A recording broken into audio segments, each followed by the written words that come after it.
Good morning, people. We are here at South End Club. It's the second last day of the IMC over 40 C20 World Cup, and tomorrow will be the last day when the final is going to be played. But if I talk about Southern Club, today is the last day, and we're going to witness a match which will be played between Sri Lanka and West Indies. I have both the captains, Lawrence Farnham, along with the captain Marlon Fernando, and our match referee Babar Basharat, and we have the lady umpire as well. She's from South Africa. So I guess. Do you have the coin, Lawrence? Okay, spin it for me, please. Heads is the call, and it's a tail. So West Indies, they won the toss. So you're gonna come near, skip what you're gonna do. Are we gonna have a bowl today? Any specific reason? We looked at all the games that we've played in the previous games. Most of the teams batting last seems to win, so we haven't had a great tournament, and we feel like it'll be good to go to the win. Well, you went close in every single match, but that was a little unfortunate. A little bit of an issue, I think, in your bowling department. I think T20 is like that. It's a very fast-paced game, small margins, and we just gotta make sure that next time we play cricket or we have our team meetings, that we close those margins a bit better. You must be enjoying Karachi a lot. Love it. I love Karachi. Yeah. Okay, thank you. So Marlon, welcome near. So if you would have won the toss, what you would have done first? We thought of batting today. We just wanted to, we feel that batting second has a little bit more pressure, so we just want to bat a little bit freely. Even though West Indies have batted for first and they've lost their games, but we thought, let's do the same thing and let's just release the pressure. That means it's all in your favor. All in our favor. So we are good to bat today, and we want to post a little bit, maybe 150, 160, because it's a slow track. But in the beginning, of course, the ball comes a little bit to the bat. And what about the combination? Are we going with the same one? We have two changes, but yes, more or less, we have a few injury concerns, but we don't want to injure them further. But hopefully, today we're going to be good. Okay, thank you. So the news from the center is that West Indies, they have won the toss and elected to bowl first.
So this is the second last day of IMC over 40s T20 World Cup, and this is the last day of a Southern club.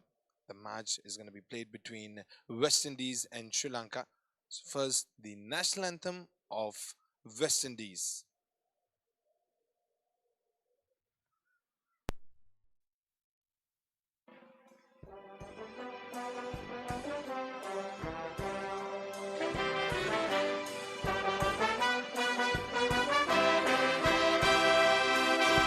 No noble thoughts brought us here to this region, but through it all, we have risen above. Through our flannel nights, flashing their willow and leather, these keepers of the flame must feel our undying love. This Caribbean nation is rising fast, a sunbeam cutting through a clouded past. A passion fills the world like a raging fire. As the sun shines, you know we can take it higher. Let every voice be raised. Everybody give praise.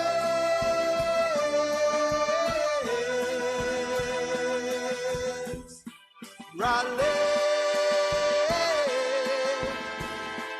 rally round the West Indies, now and forever. Rally, rally round the West Indies, now and forevermore.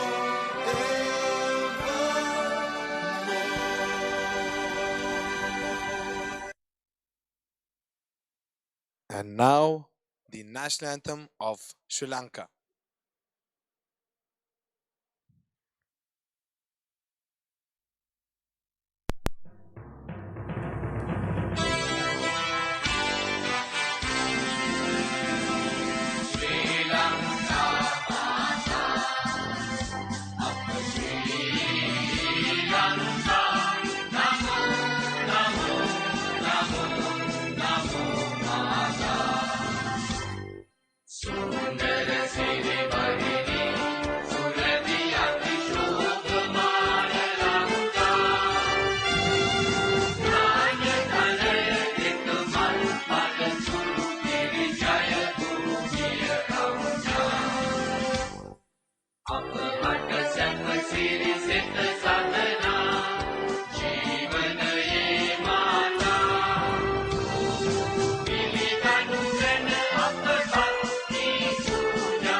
So now it's going to be a friendly gesture. Both the teams going to shake the hands. And I guess it's a memento as well, which the captain, Lawrence Farnham, is going to give it to the captain of Sri Lanka. And then the handshakes are there. A friendly gesture.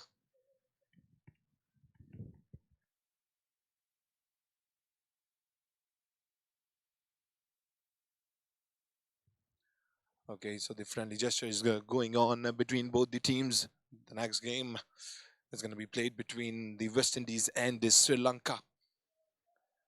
It's going to be an exciting one because West Indies now they have to put their foot in this tournament. Early in the morning from South End Club, the match is going to be played between the West Indies and the Sri Lanka.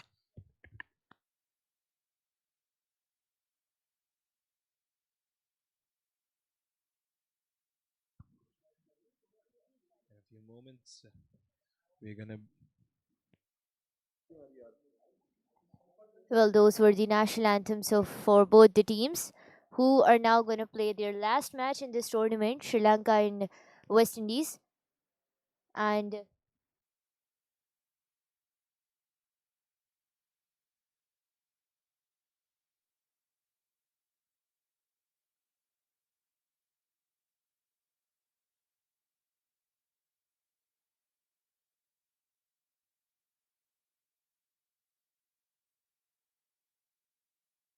I've been joined in the commentary box by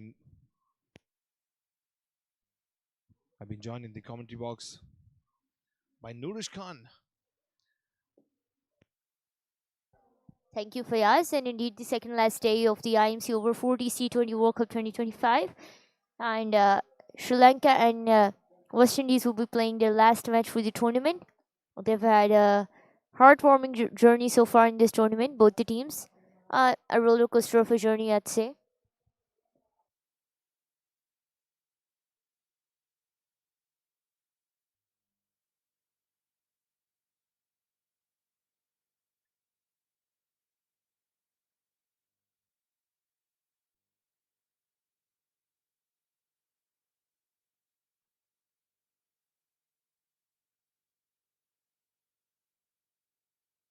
So in a moment, we're gonna witness the showdown today. That will be between the West Indies and the Sri Lanka. And these are umpires with a shiny kookaburra walking towards the crease.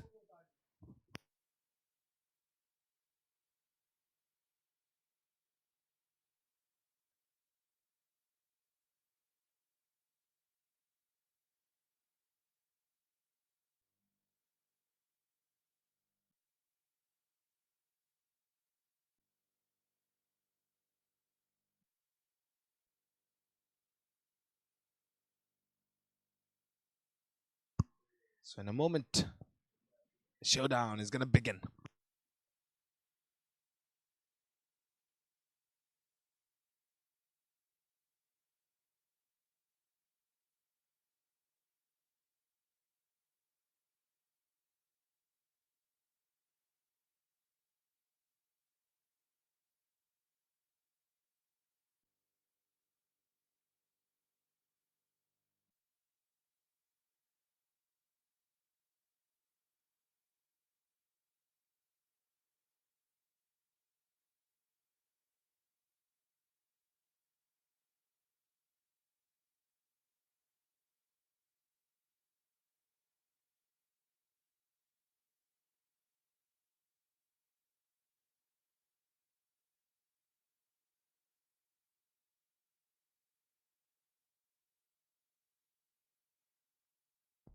Well, it's the West Indian, a very pumped up West Indian team walking in on the ground.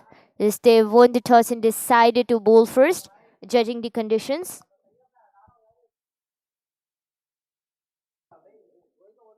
It's a bit unusually cold morning today in Karachi, and that's why it's not that sunny. But the pitch is gonna be a bit supportive of the bowlers in the first innings, and all they have to do is just read the pitch well and be wary of their situation.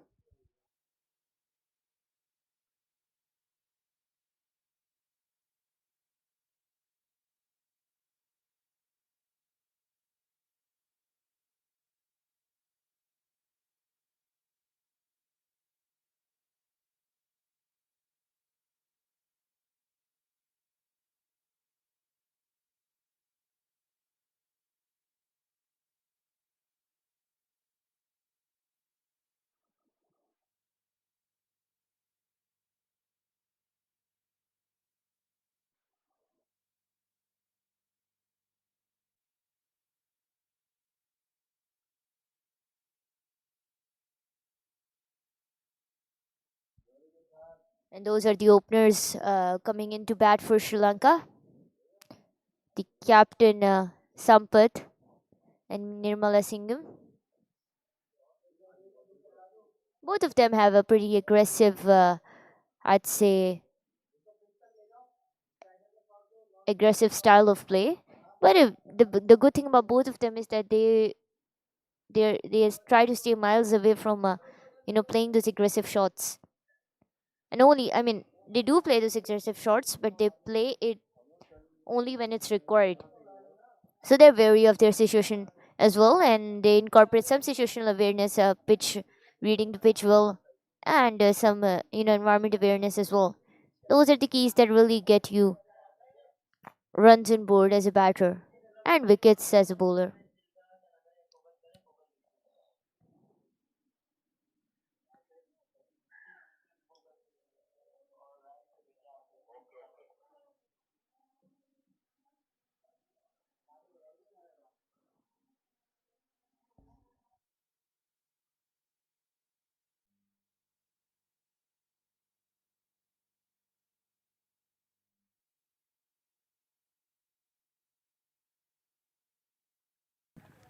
Sri Lanka versus West Indies. Position matches, match number 37, the IMC over 40 C20 World Cup 2025.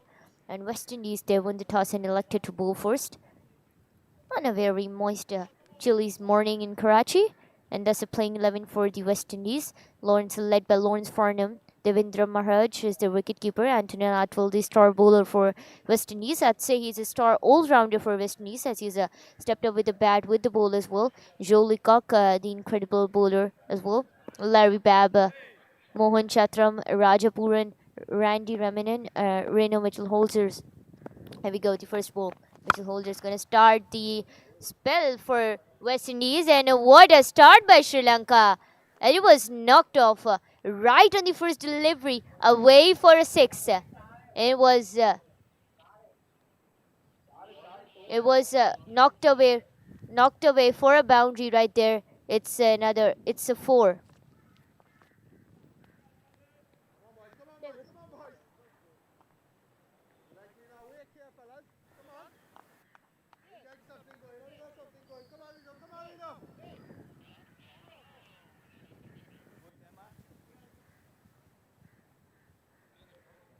Rajiv was the man behind that aggressive shot. And what a start to the Sri Lankan batting. It was a one bounce four.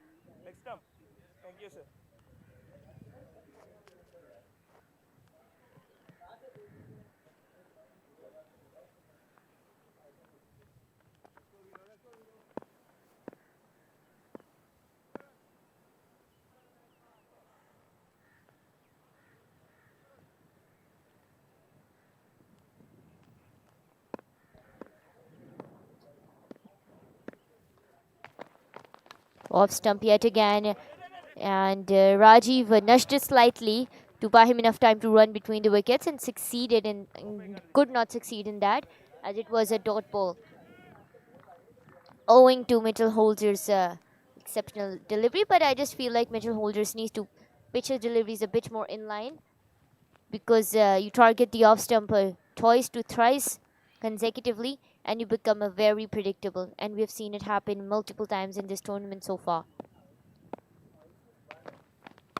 Off stump, a bit pitched offside.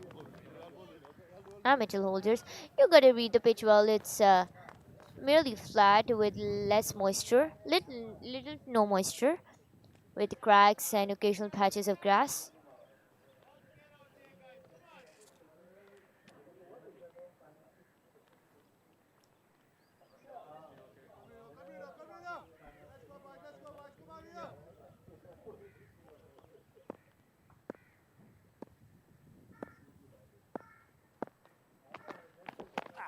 Mid stump, it was this time targeted by Mitchell Holders. And Rajiv nudged just slightly towards the fine leg, where a fielder was already there. And it was his skipper, Lawrence Farnham, waiting for that at the fine leg position. And you gotta credit the captain for, spreading the fielders like a spider web all over the ground. Most of them are concentrated towards the offside, I'd say. And that's why Mitchell Holzer is also targeting the off stump. It's not wrong to target the off stump as long as it's pitched well in line. This is something that Mitchell Holzer needs to work. Off stump, away from the off stump. That was a very away. There was a lot away from the off stump, and you wouldn't want to risk these kind of deliveries. especially because there's a high chance that they might, be lofted away for a 4. You wouldn't want to do that. And knowing Rajiv and Sampath, their game plan, it's always almost always aggressive, but at the same time mature as well. Oh, off stump this time yet again.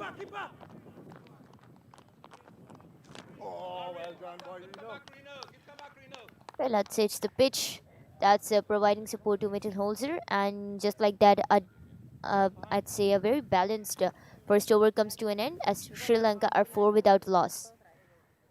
And I'm rejoined in the com box by Fayaz Faisal.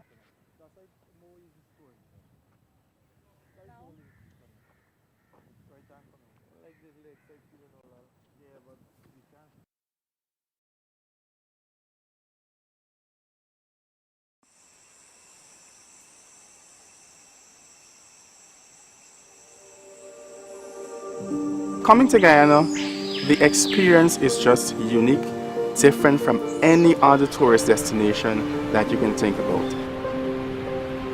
Without a doubt, when you look at the species of plants, of the animals, the insects, the birds, it's just fascinating.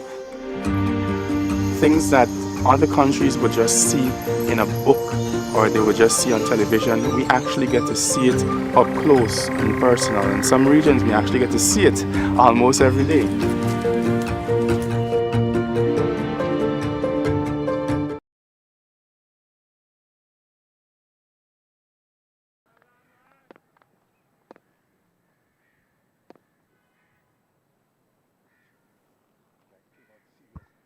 Okay, thank you so much, Nourish.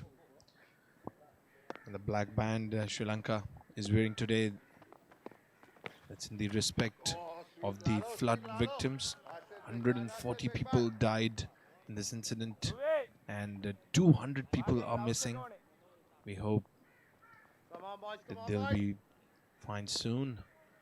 That's Vishen Lal delivered it straight onto the middle stump. That was the face of the bat opened by Sampath.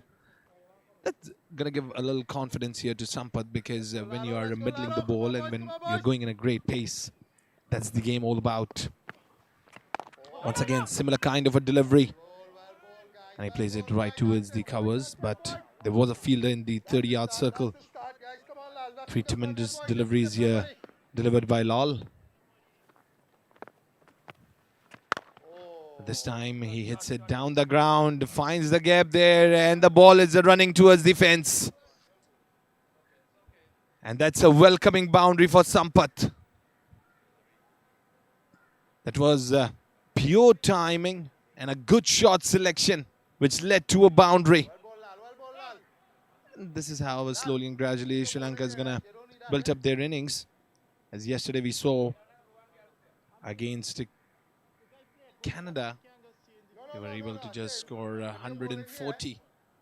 They gave a great start. They were aggressive in the beginning, and then a collapse happened, which restricted them to 140, and that was the first tournament win for Canada. 8 for no loss, Lal. He goes once again. Oh, this time races it high. Finds the aerial route, and that's going to clear the fence once again. That's the second in a row, Sampath. And he was pretty much confident that it's going to reach the fence. He was just eyeing the ball. He didn't went for a run on it. That's the confidence. Last to go, which will end the over. Once again, that was the middle stump targeted around the wicket this time.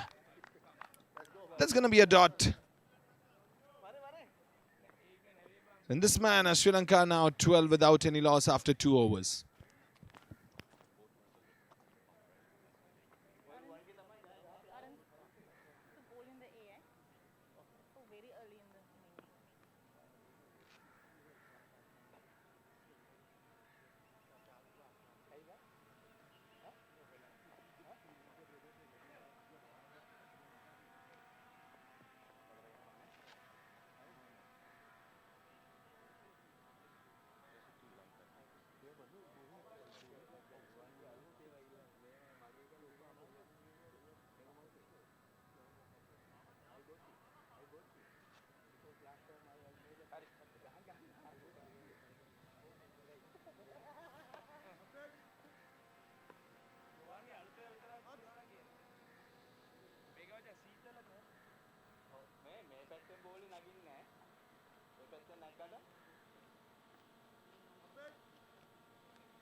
Off stump yet again. And Rajiv nudged slightly towards the leg side. Who is it? It's by six.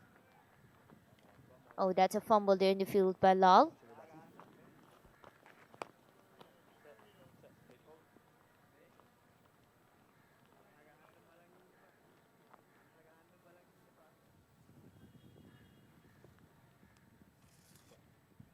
Well, if I talk about the pitch, it's relatively dry. Probably because of the conditions here in Karachi that are also not that moist. Off stump, away from the off stump. That was a very away from the off stump, far away from the off stump. You wouldn't want to incorporate those kind of deliveries considering Rajiv offside is his go-to area. And it was just ahead of the bat. It's very close, and I can say your dialogue is that was inches away from the bat here. Yeah, This but is, and it would have been a little blunder if there would be a little bit of involvement of the bat. off stump yet again, and Raji wanted it was tempting. It was a tempting shot for him. Rajiv he wanted to guide it swiftly towards the fine leg position, but the swing, the turn that the ball carried by Mittelholzer, yeah, you gotta give credit to Mittelholzer for that. It went straight into the hands of the keeper. Well, I think going in a hurry at this moment of the match, it's not pretty necessary. You first have to build the innings. You have to go pretty much calm in the power play.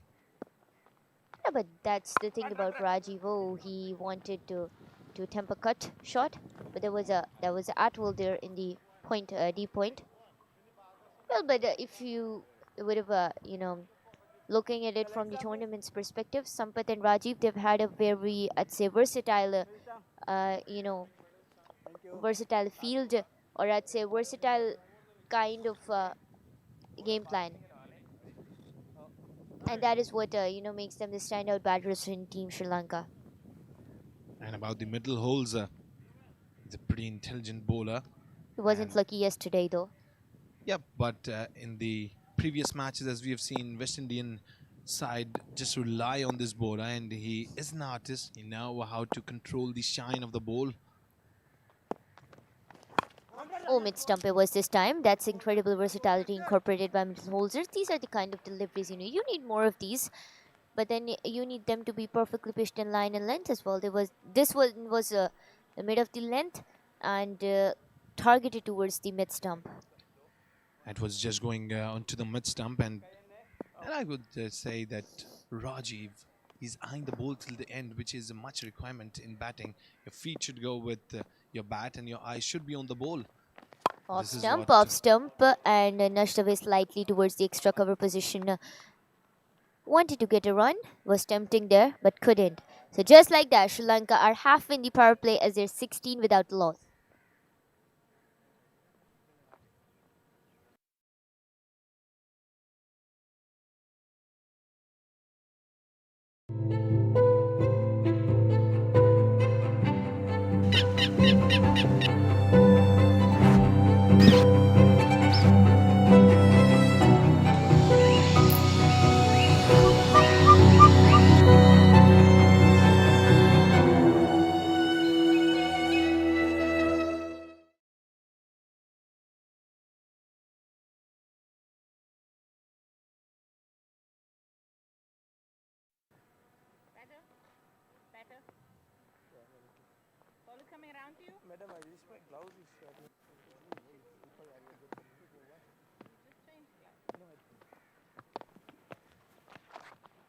Oh, that was just a half hit, but it was onto the bat nicely.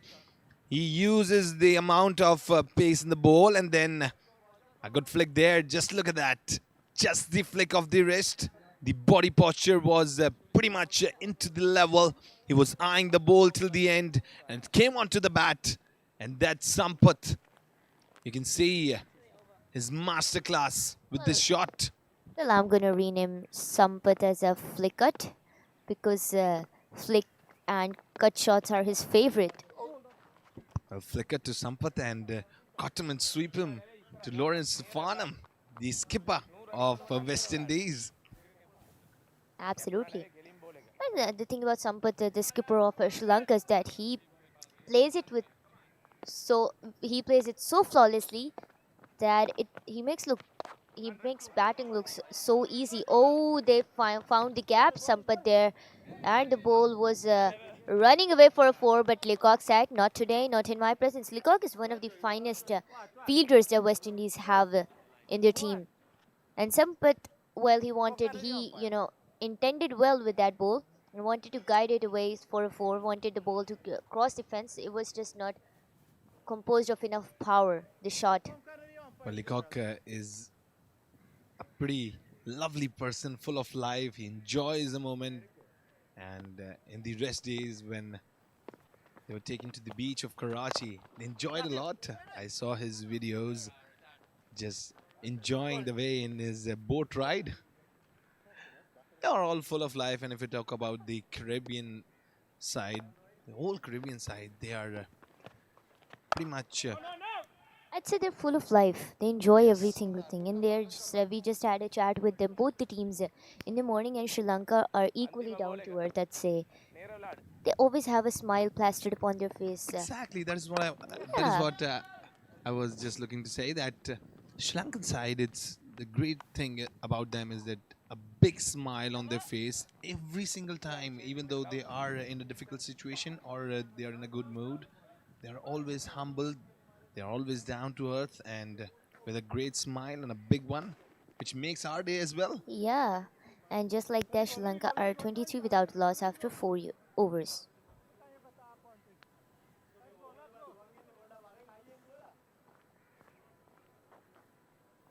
Mati.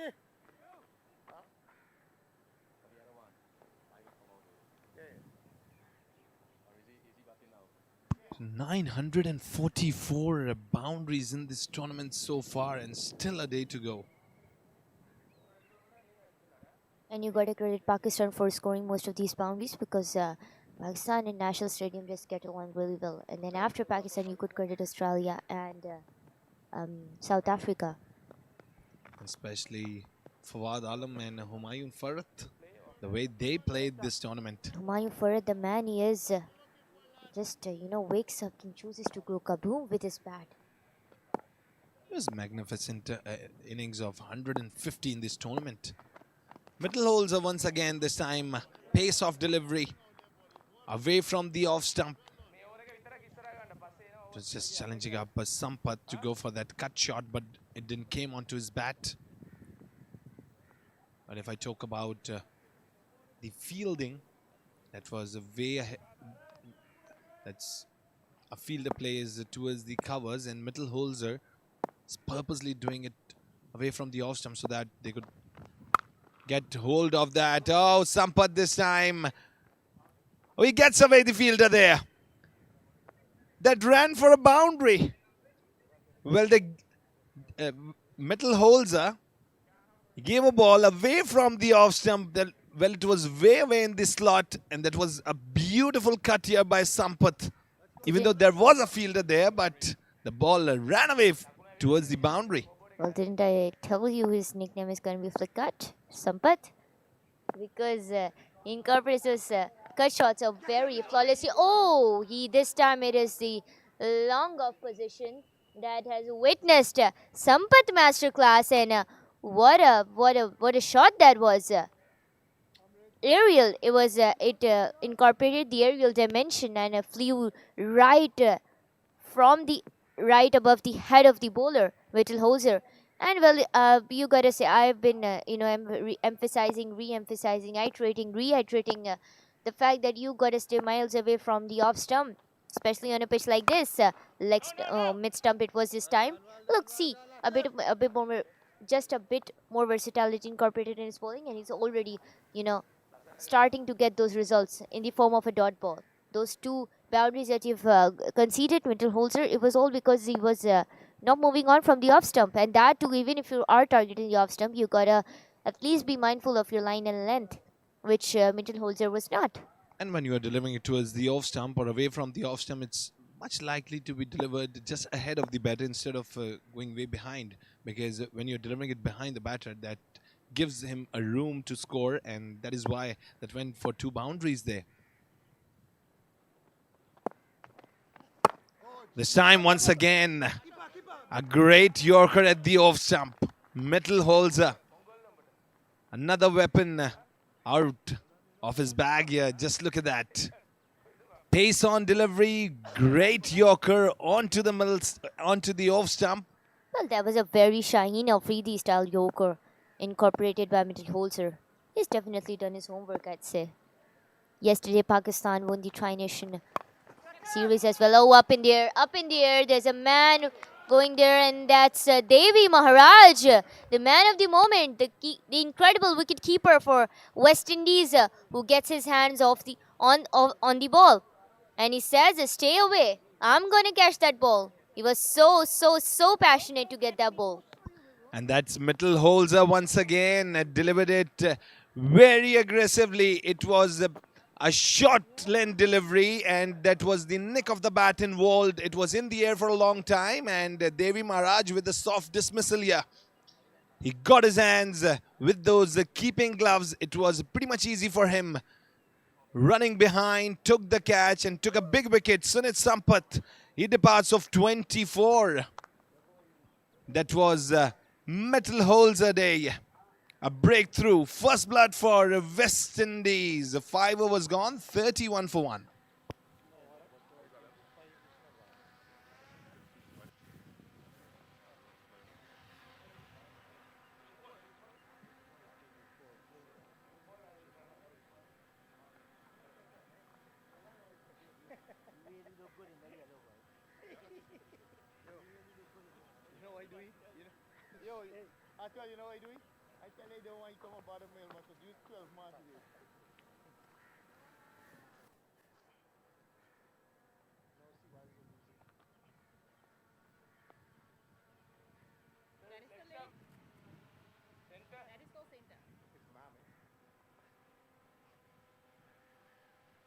Fernando, the skipper, walks in.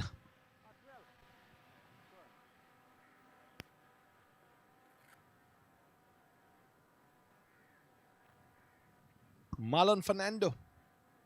Yesterday, he was good with the bat. In his 6 matches, he scored 77 with a strike rate of 101.3, which is quite economical and a great strike rate. Lal delivering the last over of the power play. Well, Rajiv rotated his body posture and came onto the bat. It was just the pair involved. But that's going to be a dot. Won't be for much damage here. Delivering it way outside the leg stump. Then it came onto the leg stump.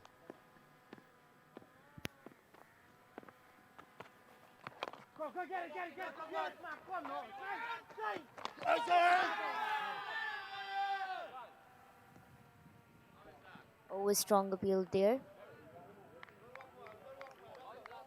But Marlon Fernando looks safe at least for now. Temporarily looks safe, but there's a strong appeal, and owing to that appeal, it's gonna go up in the court of the third umpire. So let's see what the third umpire says.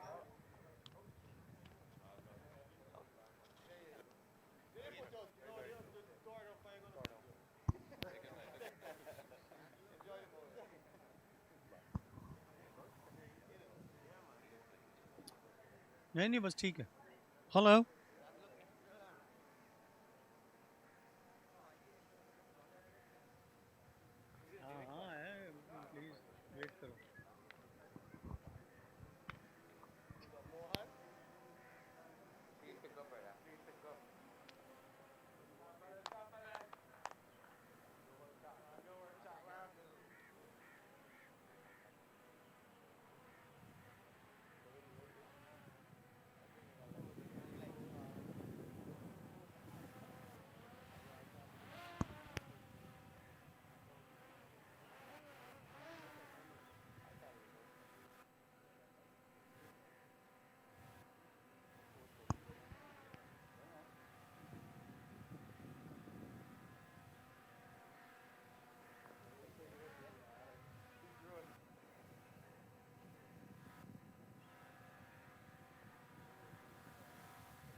Please keep going. Rolling, rolling forward, rolling forward. Okay. My make the decision. Run out. Okay, run out. And the decision has been made. That's an out. It was just short of the crease here. There's the second blood here for West Indies. Well, I'd say it was inches away from the crease. Again, Exactly. yeah. Absolutely. West Indies Well, doing the job now. you gotta credit the keeper for it. Maharaj, Devi Maharaj. The man he is behind the stumps. Well, I'd say it's a tournament of wicket keepers so far. Yeah, because doing the work behind the stump is very much important, and that is the most important position in the field. And that's Rajiv walking back or to check.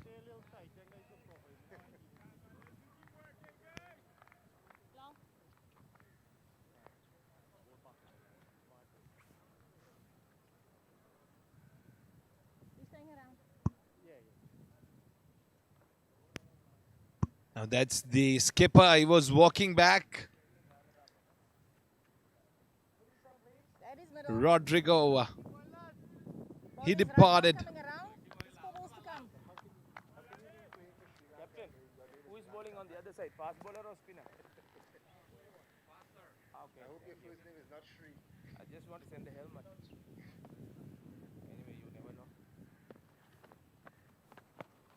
We go once again. A good delivery, very good delivery, and a big shout as well. Umpire wasn't convinced, but just look at the smile of Lal there on his face. He was pretty much interested. He knew that he's putting on pressure on the batter. That was pitched away from the leg stump, and then it came suddenly a little bit of a turn with outside on the middle one. Oh, mid stump this time. That was a beautifully pitched in line and length. He found the gap, Rodrigo, and wanted to drive it away for a 4. And it is driven away for a 4 just like that. So effortless.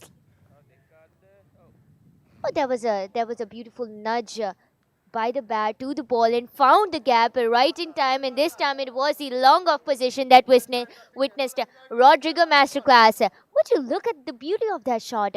Rodrigo has well and truly announced his arrival as he has set the tone. I'd say he's carrying forward the captain's legacy, batting legacy for Team Sri Lanka. Oh, this time once again, he drives it there, but that was Amin who guarded it. And he was going towards the offside.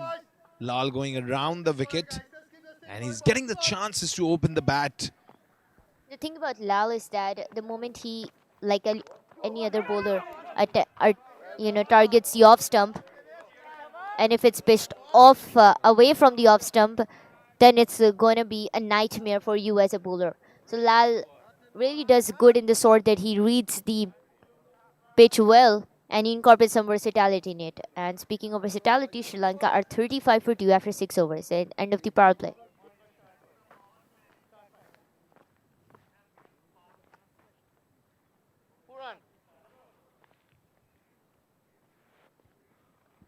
And umpire has signaled the end of power play.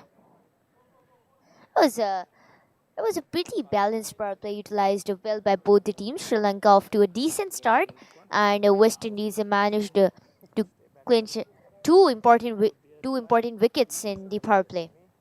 Well, Mitchell Holzer's back in the bowling attack for Team West Indies. And what I'm particularly liking is the fact that the captain Lawrence Farnham is very much experimenting, and that's a good strategy, I'd say. Experimenting every now and then between transitioning between the pacers and the spinners. So that really brings up a good combination in your bowling. Well, that's a little difference in the bowling today. Mitchell Holzer delivering his 4th over. He's completing the spell in the beginning of the game because he knows that Mitchell Holzer in the death over becomes a little expensive.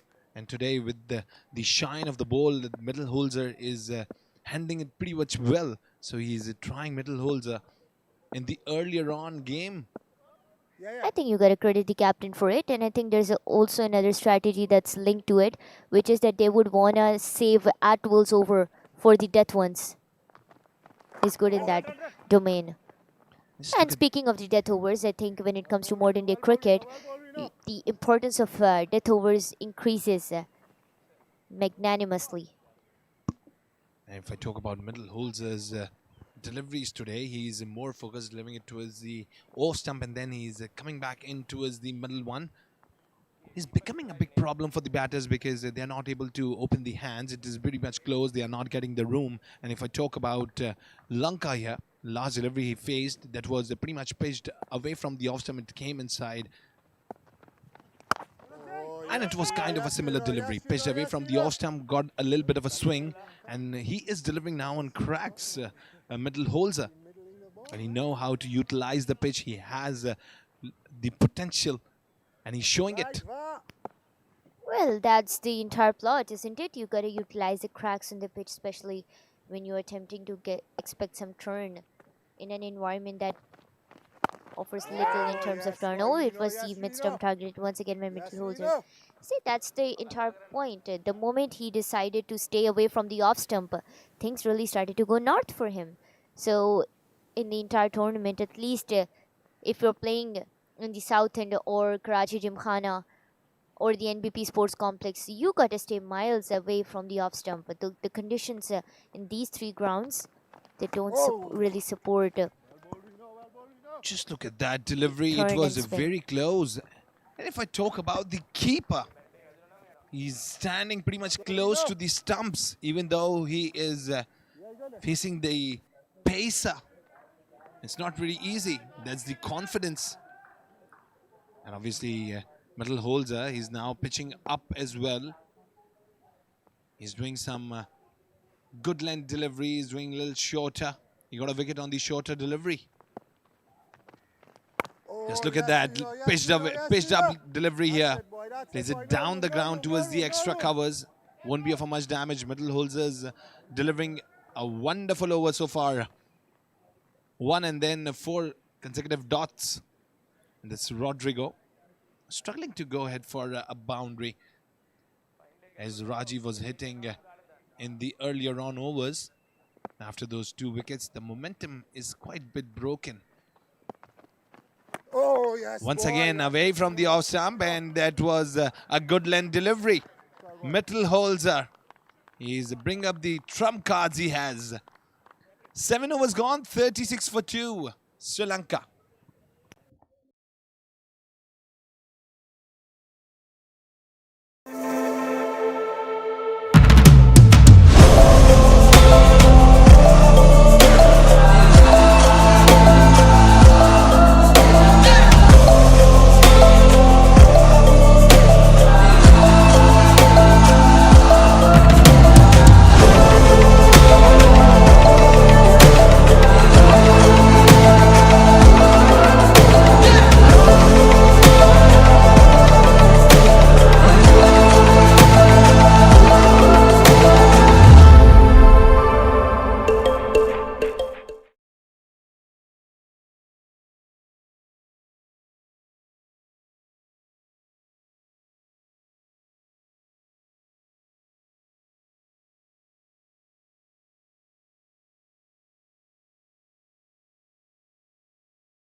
Off stump yet again, and it's Atwell that's back in the bowling attack. And well, while we're talking about Atwell, we are rejoined, very honored to be rejoined by the incredible Naeem Chan here with us in the combox. How are you doing, sir? I'm I'm pretty good, just under the weather a little bit, but still enjoying Karachi in all its forms and shapes, and the West Indies and Sri Lanka, as the song goes in the Caribbean, searching for the pieces. It's a long time I haven't seen two teams actually vying for last position or second to last.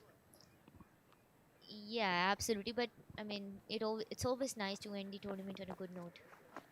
The off stump targeted once again. That was pitched in well in line. That's the key about Atul. He really learns how to bounce back from situations that are not really pleasant. And in this case, they need to stay away from the off stump. And even if they are eyeing the off stump, they got to make sure that their line and length are pitched in beautifully. Second run not on. But just let me seize this opportunity while they're trying out there to thank yourself and Fayaz for accommodating me in your commentary, in the commentary box. It was an absolute pleasure. I think you guys are so humble and fascinating to work with. I enjoy this absolutely. And after this delivery, I struck on the pad, but that's probably going down the leg side.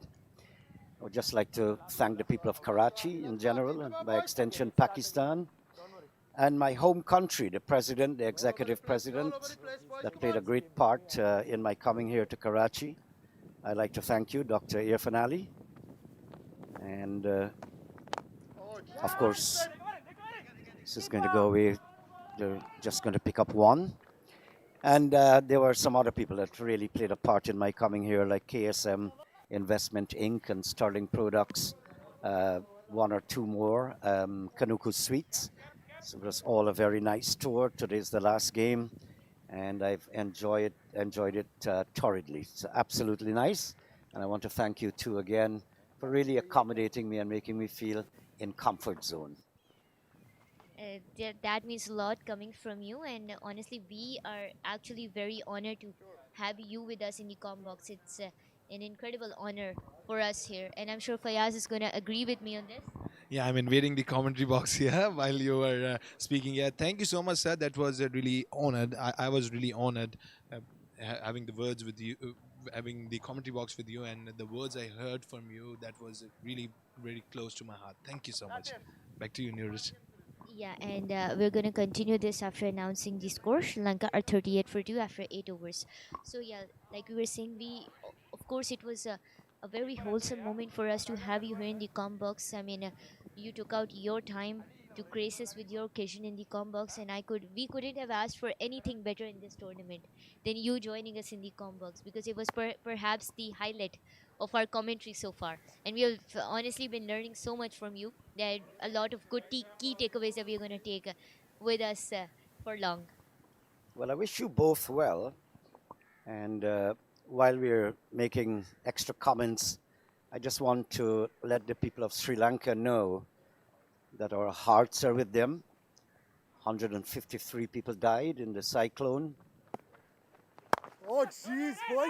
That's a single, no, wouldn't be taken. 191 missing from Sri Lanka. I just went across to the Sri Lankan camp to extend sympathies to them. And then last week there was the fire in Hong Kong that took 128 lives. And from the West Indies, from the people of Karachi, we would all like to team up, I guess, all the other teams, Australia, to extend heartfelt sympathy with the peoples of Hong Kong and Sri Lanka. Absolutely, and same is the case here from Pakistan as well. Our sincere sympathies go on to the people in Sri Lanka and Hong Kong who were affected by the, I'd say, the devastating fire and flood. It indeed is a very appalling, very sad. So, and that's the thing about the Sri Lankan people, Mr. Shan, which is that they are very resilient. The Sri Lankan people, they've as a country, they've been through a lot in the past 2 to 3 years, but they've always, stood up and stood right back up from the upsets, from the setbacks, and they're a very cricket-loving nation. and a very, very humble at heart. Oh, yes, yes, Puran, yes, Stroke Puran, yes, gently up Puran, on the Larry. offside. There wouldn't be any run there. And I stay in the same hotel with the Sri Lankan team. These guys are all in smiles, Yeah. all laughing, all sharing jokes with us, exchanging Let's little go, boys, let's tokens go, and all boys. of Come that. on, come on. So they're lovely people. And to know that this tragedy is not completed, it's ongoing in Sri Lanka as we talk, and they're still smiling. Yes, and we still extend our heartfelt No, condolences Lal, and no, Lal, sympathies no, with no, them. no. May it No, get fire, better fire. for them, Well done, Lal. and may the people who are not to be found, may they be found. And we can only extend our heartfelt sympathies and condolences and prayers for them, and that goes out to them. Beautiful weather conditions continue in Karachi. I was told that rain hardly falls here. Is that right? Yeah, we only get rain for like almost 2 to 3 months when it's the monsoon season. It's July to September. It's the optimum time when rain falls. But I think I'm gonna credit the climate change for that. That's not been happening uh, lately. And if it rains cats and dogs here. End of over number 9, 41 for 2. All the pitches have been bone dry. Apparently, the captain of the West Indies team, Farnham Lawrence, he felt that there was a bit of preparation moisture in this pitch, and that's why he opted to have Sri Lanka take first strike. I mean, this game is still very important to both the West Indies and Sri Lanka. They're vying here for a position. Yes, absolutely. And I mean the pitch is, although it may have little moisture, but it's not the kind that offers you a lot of support, especially when you're a bowler. So you really got to be very, I'd say, you really got to have a knack for reading the pitch well. Utilizing the cracks, the dry patches, and that was the off stump and the mid stump, the area between the off stump and mid stump targeted by Atwell. The thing about Atwell that I really admire in his bowling is that he incorporates a good versatility. Off stump yet again, and was pitched in line beautifully, was just inches away from in, being an edge out when landed straight in the hands of the keeper.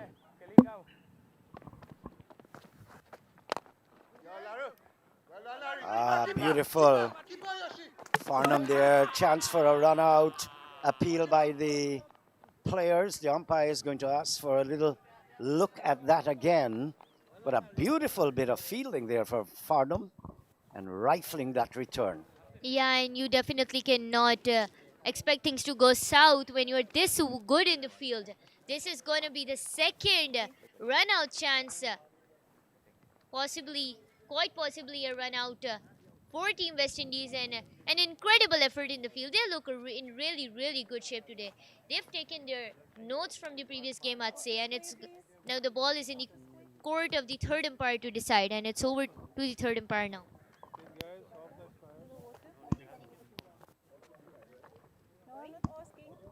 Director, refer to run out. Please side on.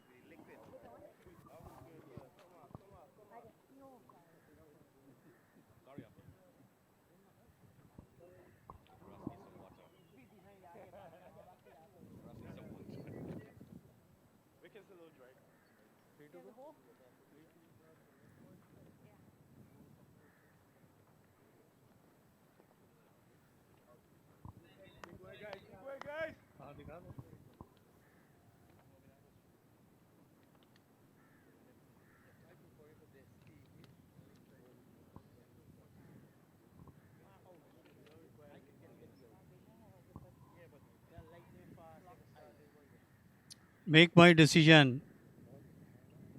Out. Run out. Repeat. Out.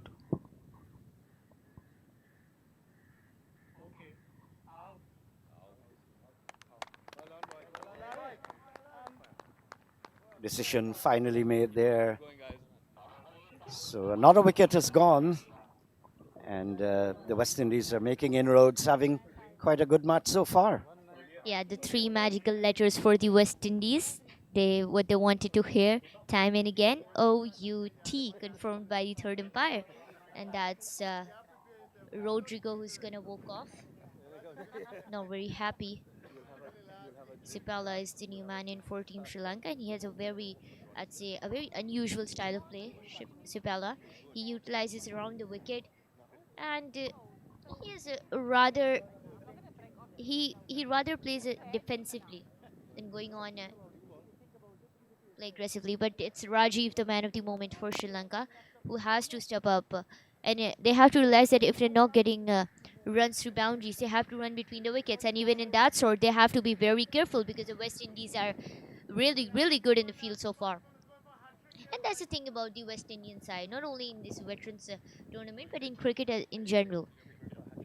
They have, from the cricketing that I have witnessed from my childhood, growing up, witnessing the West Indies, I've noticed that their strength lies in incorporating good bounce in their bowling. It's up in the air. There was a fielder in guard of that ball, but that's a cash drop. This time it was the mid-on position.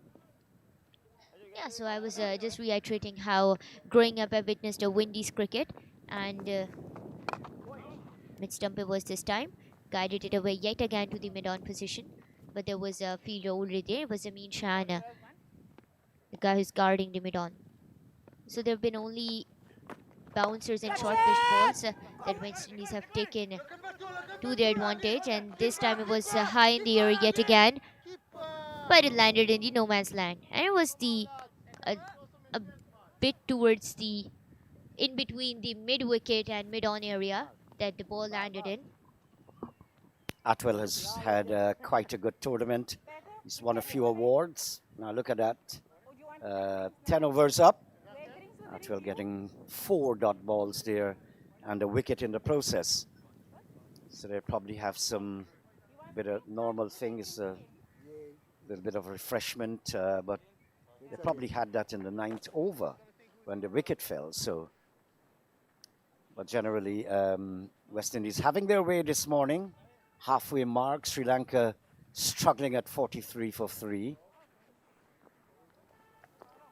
Now they're going to have their, I see a bit of refreshment coming on. So we can have some refreshment in the commentary box as well. Absolutely.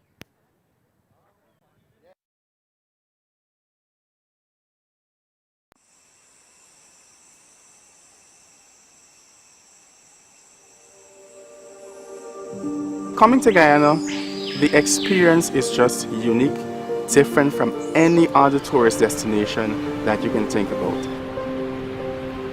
Without a doubt, when you look at the species of plants, of the animals, the insects, the birds, it's just fascinating.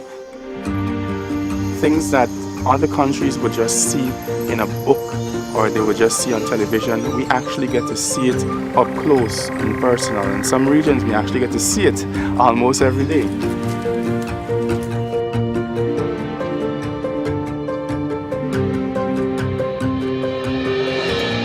Guyana and its landscapes are as diverse as its peoples. The environment is part of our nature.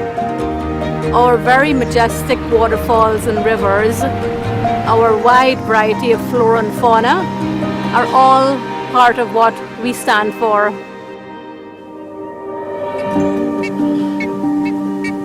Guyana is divided into 4 natural regions. The low coastal plain, the hilly sand and clay region, the highland region,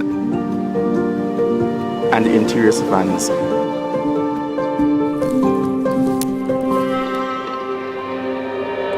Each one of these natural regions has their own uniqueness, their own beauty, and something compelling and satisfying that kind of just hones you in. Guyana's landscape is so vast and diverse, you would need to spend at least a few weeks to even get a glimpse of what this beautiful country has to offer.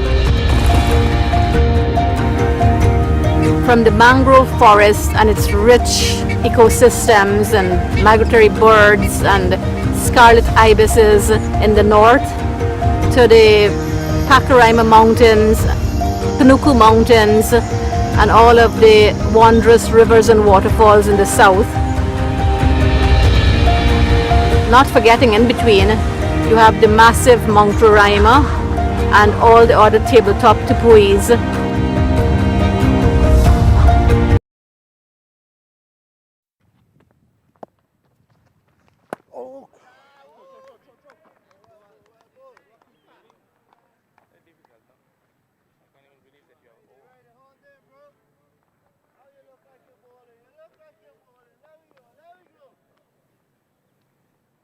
Spura now delivering it. We are into the 11th, 43 for 3. Well, delivers it. A good amount of swing in the ball. Puran is delivering it towards the off stump with a good amount of swing in it. He's using the surface quite nicely. Sipala, when he faced it, he opened the face of the bat here. That was from the tilted blade here, very cross of the bat. And it's running towards the fence just at the brink of the boundary. A great save. And that was Lal, who saved just near the boundary. That was very amazing. Well, West Indian side, if I talk about their bowling department, they were collapsing a little in the previous matches. But today, they seem in a good condition. They have taken earlier on 3 wickets. And especially they have aced the power play, I guess, because it was a 60-40 power play and 40 in the beam balance of Sri Lanka. And that's up in the air, up in the air. Who's going to take it? No, there isn't anybody. It was just onto the 30-yard circle. The fielder was way behind. It was just on the mid-on, but the fielder was there on the long on. Taking a couple of runs, good running between the wickets. Doing these kinds of fumbles can be really costly.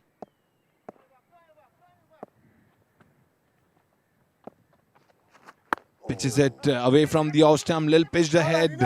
Nicely driven here by Sipala towards the offside. Oh! That was a chance. Just roots up the middle stump, the keeper. Devinder Maharaj.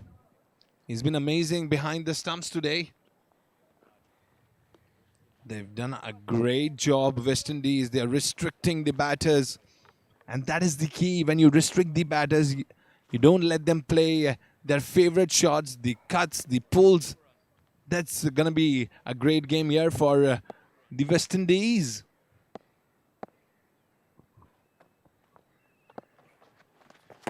This time it was going way behind the leg stump. That's a wide, I guess, signal by the umpire. Yes, it is.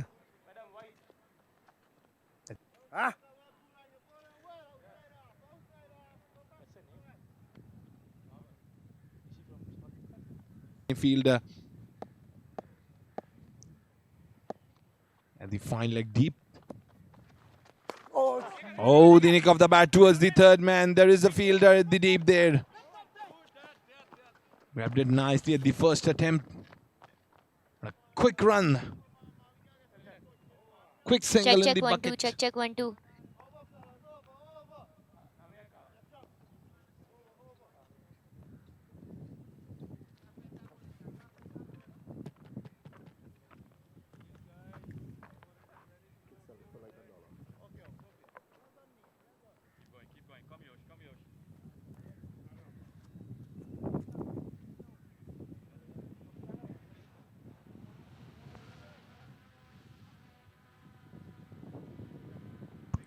Nourish is there with the interview. Over to you, Nourish.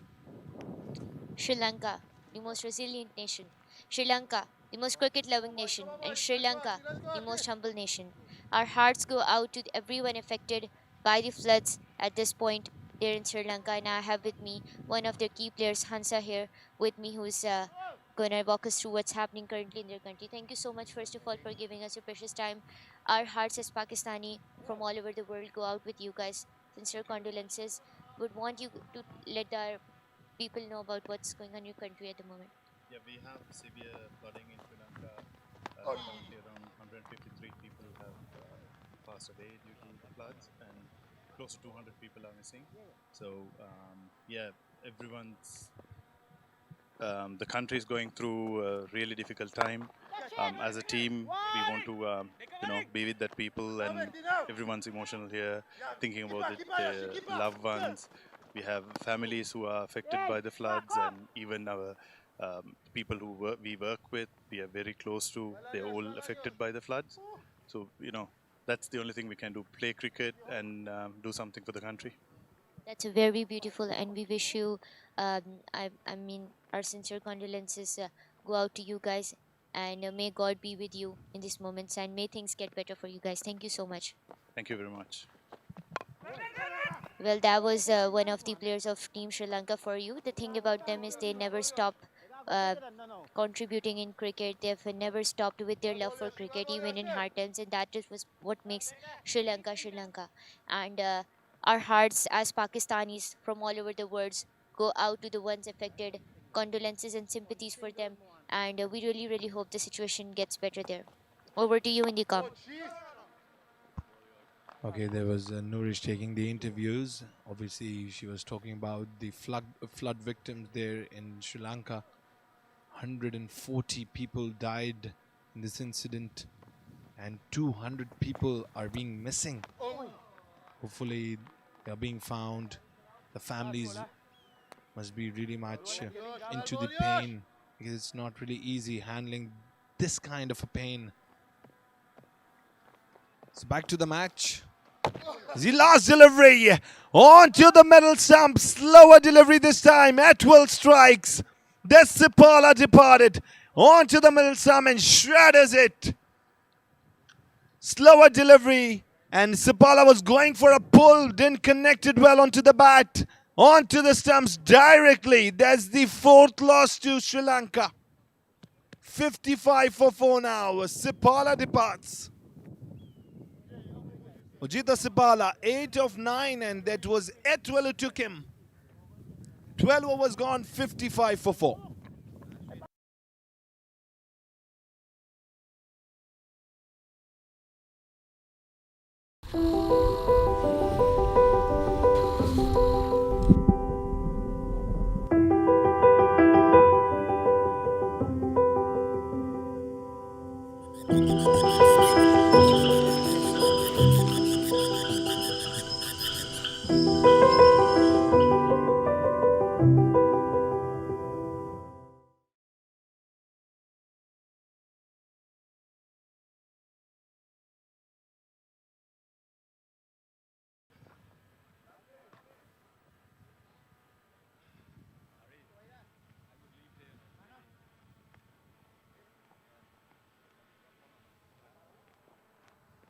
Nobody outside there? Nobody outside?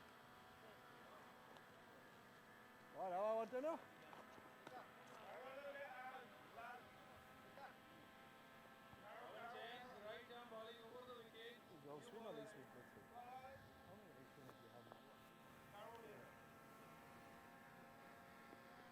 Alright, take it where you want it, big man. Do your thing, do your thing.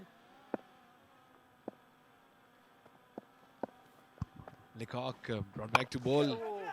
Delivered it way outside the off stump. It was just near the wide line, and nicely played towards the long off position. Rajiv have been joined back by Nourish Khan. As you warm up, all Ellie. Yeah, absolutely. And I was Come just on, talking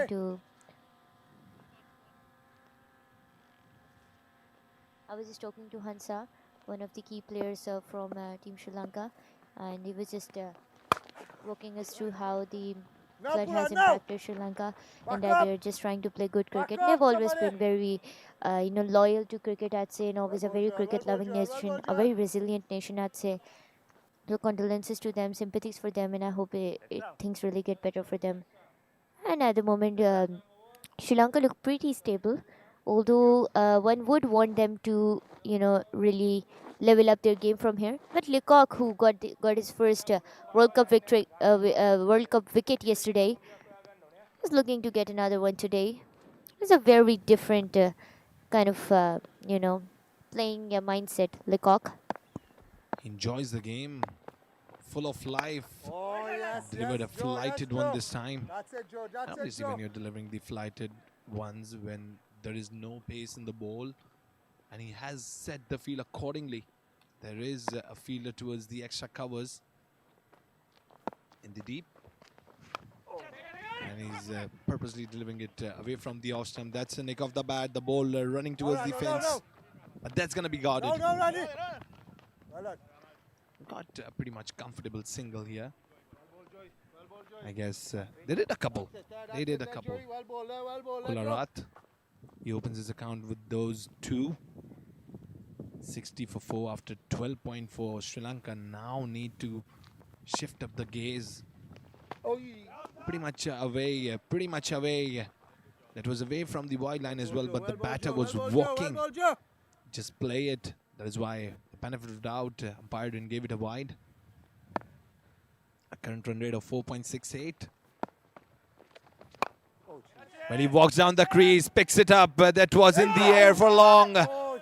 And got the frame, but that cleared the fence. Just want to see that it was a catch drop or not. Want to look at it from the other angle. Just look at that. That was up in the air for long and then got my view blocked. From the other angle this time. And oh, it was just on his hands. He wasn't happy at all with it. Cleared the fence there. What a way to end the over. 13 gone, 64 for 4.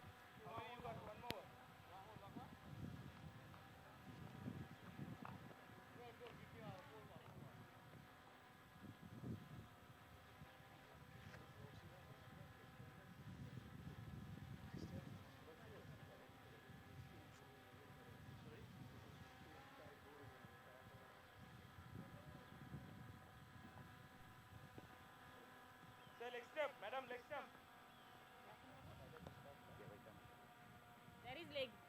Bowling change, right arm coming over. Larry, watch your long on, eh?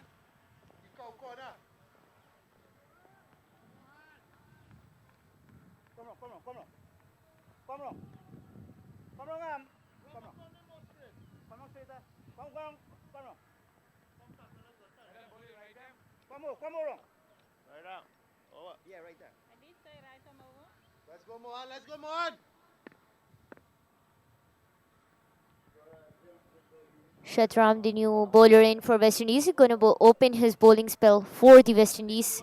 They put him in the bowling attack quite late, I'd say. Off stump this time, nudged just slightly towards the offside Rajiv in an attempt to get an important run. And he knows the importance of running between the wickets. Yesterday, Saad Khan, he managed to pull off a stunner there for the Zimbabwe team. And it was when asked about his innings, he credited the running between the wickets for such an incredible run chase. Obviously, it was much pressure on him, but he managed to score 40, and that was the impactful 40. That is why he has been rewarded with the best batter of the match as well. He's a wonderful person, Saad Khan. Oh, that was once again away. The ball is running towards the fence. The fielder has to do the job. He dives it there. It's pretty much close. Very close. We have to check the umpire's decision here. That's a boundary. That's a boundary. I will applaud the fielder for it. That was just the leading edge. Running towards the fine leg. And oh, that was very close, Etwell. He tried his best. That reminded Fiji tried to stop that boundary in 2020, get that catch in 2022, I'd say T20 World Cup final against England, and he got injured, an injury that costed him a lot. That was a costly injury for Pakistan too. Yeah, and we lost the final. Chatram is. Don't remind me of those sad moments. Well, the thing about time is that it changes. Off stump. Oh, whoa, that's very away from the off stump. Really, really away from the off stump. You wouldn't want to bowl that type of delivery, especially to Kularat, who has a knack for the offside. Offside is his go-to place, Kularat. Offside yet again, targeted by Chatram. Up in the air, in the air. Who wants it? No one wants it. It lands in the no man's land. Good communication, ample communication between the fielders can do wonders in this aspect. I still feel like West Indies are 3 to 4 wickets short at this point. Maybe not 3 to 4 wickets, but probably 2 to 3 wickets short at this point.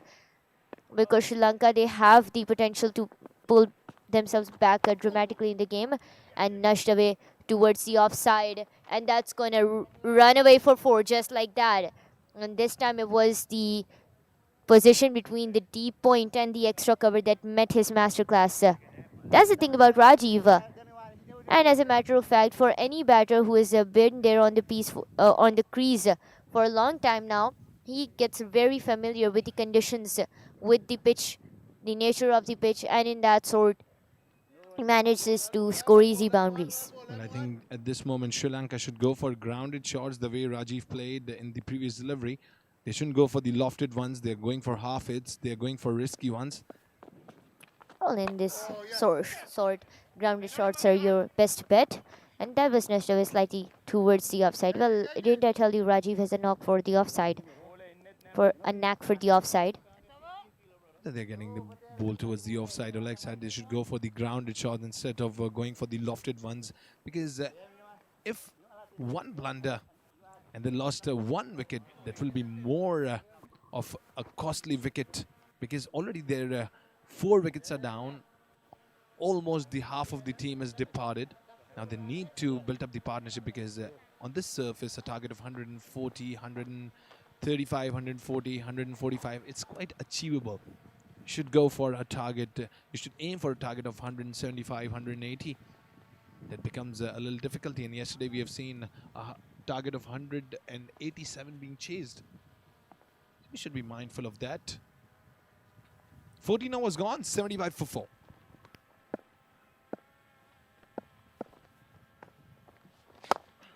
Oh, attack the stump once again, and that's lofted away yet again for a 6. As it greeted the pavilion with a 6. Rajiv is in his berserk mode at this point. Yet again, that met Rajiv masterclass. That's incredible stuff from the right-hander right there. Well, he reprimanded Lecoq for that very offside pitched, off-stump attack delivery, and he did it again, Lecoq. And this time, Rajiv yet again gave him an earful for that, as this time it was the extra cover that met his masterclass. Sensational stuff from the right-hander. When you're giving the slower deliveries away from the off-stump and to a player like Rajiv who enjoys to play towards the offside, it's surely going to be a banger. And Rajiv with a great hit, and that was a pretty strong glass of the pavilion. Just the ball just went and struck the glass till it wasn't broken. No wonder why, Fayaz, I was noticing one thing when we were having lunch the other day. I noticed that most of the glass were cracked and they had been broken. Yeah, no I wonder. saw it too. And there was a big hole in it as well. There must be a pretty dangerous match, I would say. Because they were certainly giving us a warning for tomorrow, I guess, for today, I guess. I remember Shoaib Malik's inning where he shattered 2 glass in a row in that match. He was being very dangerous. Having a lunch in the pavilion, just think of that. Just imagine we are having a lunch in the pavilion and then suddenly a ball strikes. Speaking of ball striking, Rajiv is in his berserk era, as this time it is the mid-off, long-off that witnessed his masterclass. Bisected it right between the long-off and long-on area. Owing to a straight drive, he pushed it away, and this time it was the side screen that met his masterclass. Well, this one's on Lecoq as well. He's been too predictable by now. Why would you want to target the off stump for 3 times in a row, and this was the 4th time he's targeted the off stump, and he's been reprimanded yet again by Raji for it, as this time it was the deep point that witnessed his masterclass. Different position, same area, offside. Didn't I tell you that before? But he has a different kind of shots. He's playing every single area of the ground. He's utilizing his potential. Leacock is continuously bowling to a similar area where he's being hit. It's an expensive over here. Just look at the over timeline, 6 and then 3 boundaries in a row. That's going to be pretty much costly. And if I talk about Rajiv in this over, he has managed to score almost he has put up his score to 41 and 31 deliveries. That's an excellent inning, a great comeback here by Sri Lanka.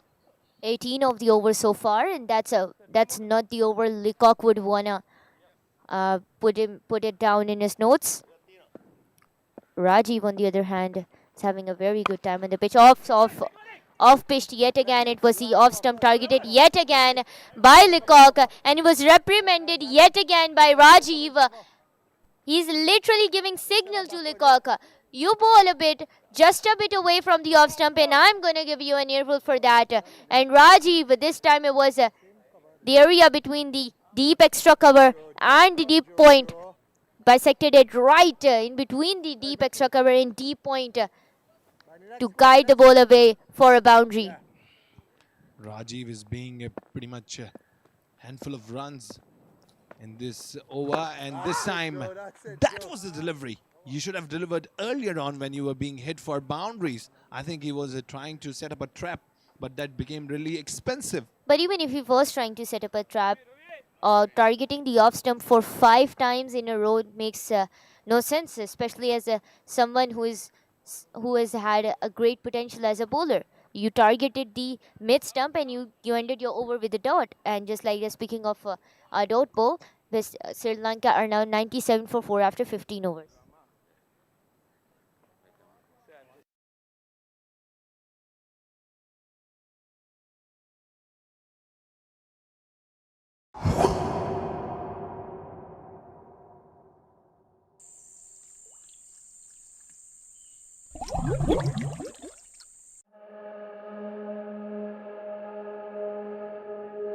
And the cool thing is Okrama is a living laboratory. I mean, it's pretty remote. It's in the center of the Guyana Shield Forest, and yeah, it's one of the most well-studied places in Guyana, which isn't actually that well-studied of a country. So Okrama actually contributes quite a bit to the national knowledge, or national scientific knowledge on our natural systems. And all sorts of stuff happens here. Like there's been work in hydrology, rainfall, fungi, plants. So we get a whole range of people coming through. Sometimes students, but other times like professors, labs. So yeah, a pretty good range of people come through.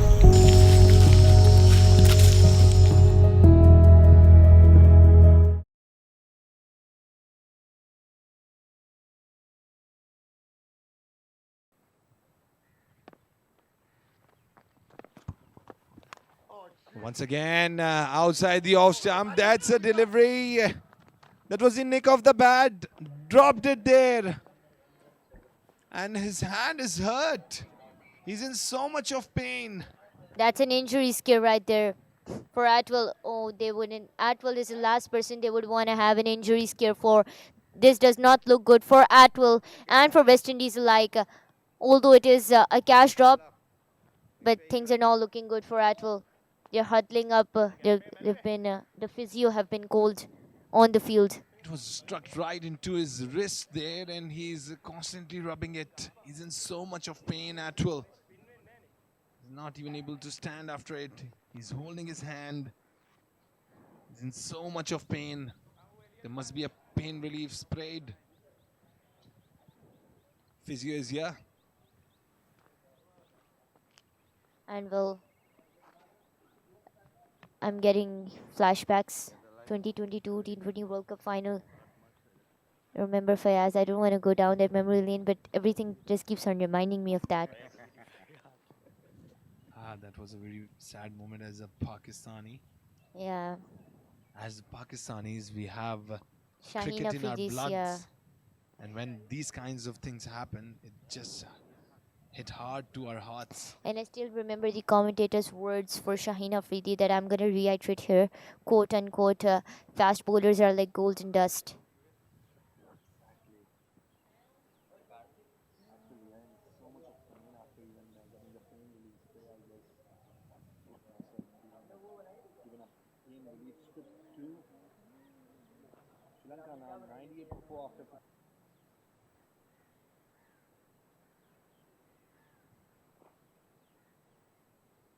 Sri Lanka now 98 for 4 after 15.1.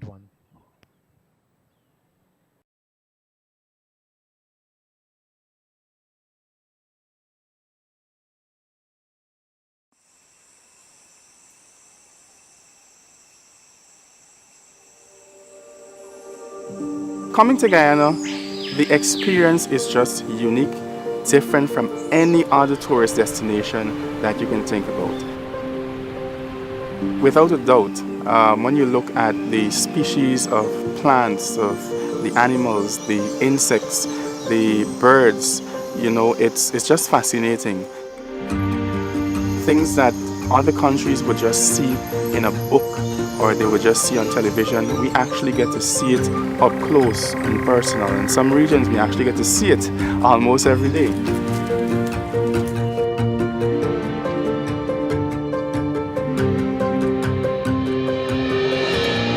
Guyana and its landscapes are as diverse as its peoples.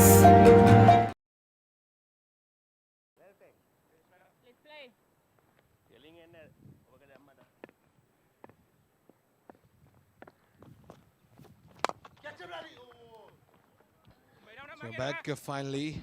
Well, got the first aid there. Oh, quick running, very quick running. Quick running between the wickets. They've understood the assignment so well, Sri Lanka. They know that they're going to feel a bit loose while running between the wickets. West Indies are going to take full advantage of it. So they wouldn't want to risk those runouts. So 100 up for Sri Lanka, 100 for 4. Rajiv 3 away from his half century. Oh, that was a very close. Rajiv is going to take a cheeky single there. Was just struck onto his gloves. Went towards the third man. Wasn't... oh, that's a bye. That's a bye. I think that wasn't a glove involved there. It was very close to it. I think it was centimeters away. Ramanan delivering it quite nicely. Well, he came down the pitch, played it with too much of power. There was a fielder planted. Won't be of much damage here. Just singles to go.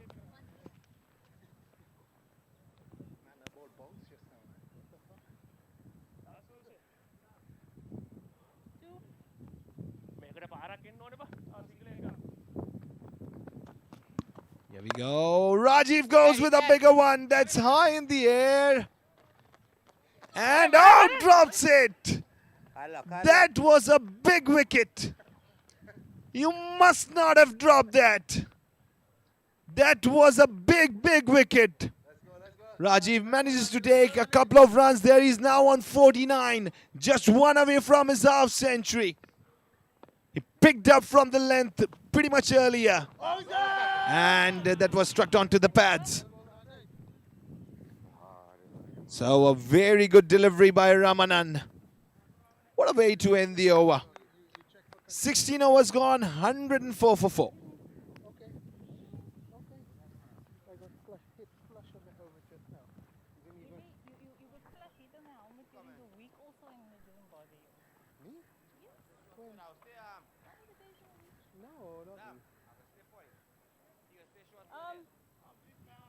Guys, this is getting a bit. You can't come out every over.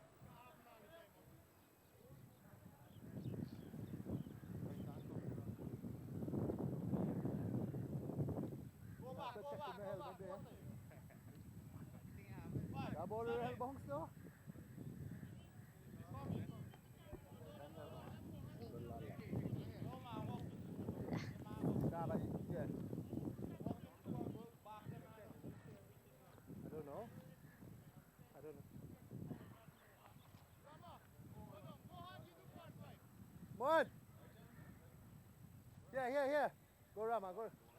Moon, inside. Left hand, no? Right hand out. This one.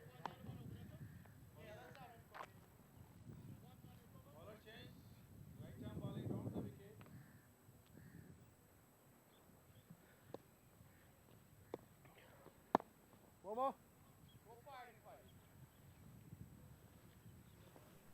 Yeah, by that one there. Come around a little bit. Yeah, that one.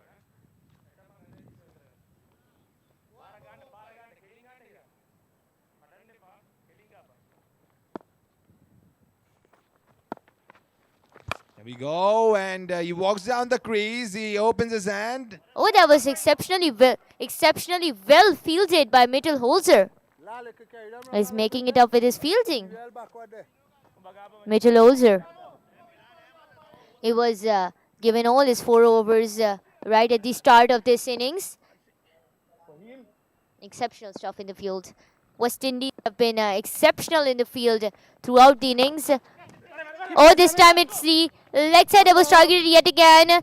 And had it been a millisecond late in getting to that crease, it would have been a run out. And that's the half century for Rajiv. Half century in 38 deliveries. Much impactful innings here. He leaded his team from the front end with a 6 and 6 boundaries and a strike rate of 131.6. Well, only he knows how much it means to Rajiv and his team as well. Oh, impactful stuff, man. Rajiv he was batting at almost a strike rate of 200. Almost 190 something. This time he wanted to loft it away towards the third man. Rajiv. Oh, it's punched up in the air yet again towards the offside.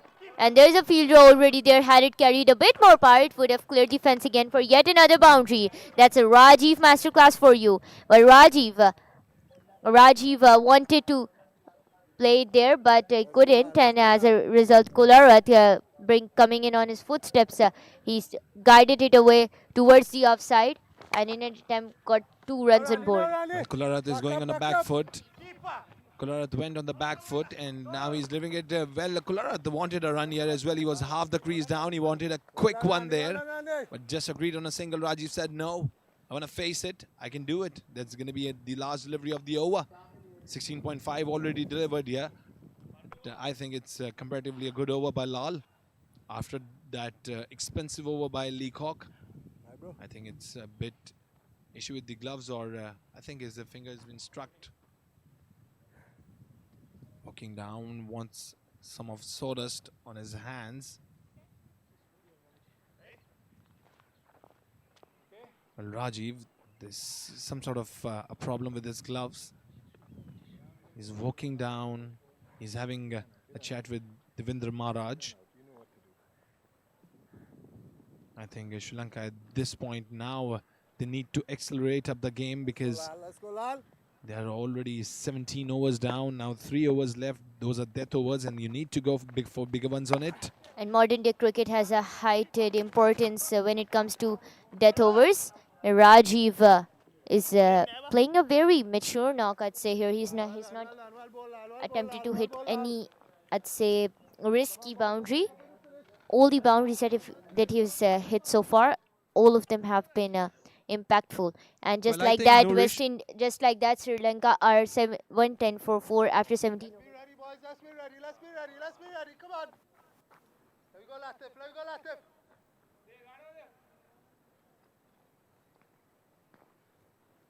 Rani. Come walk off, alright? Rani. Stay 2 backward. Everything will go so, eh? Alright. Watch better. You have to go there. You wide there. You have to go there. Straight, alright? Where was for me?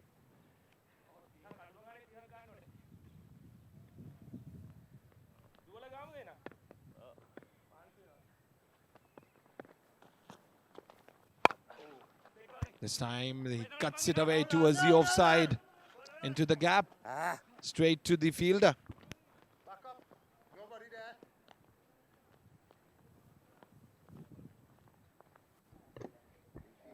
And 2 runs to start of the over for Sri Lanka. 18th over.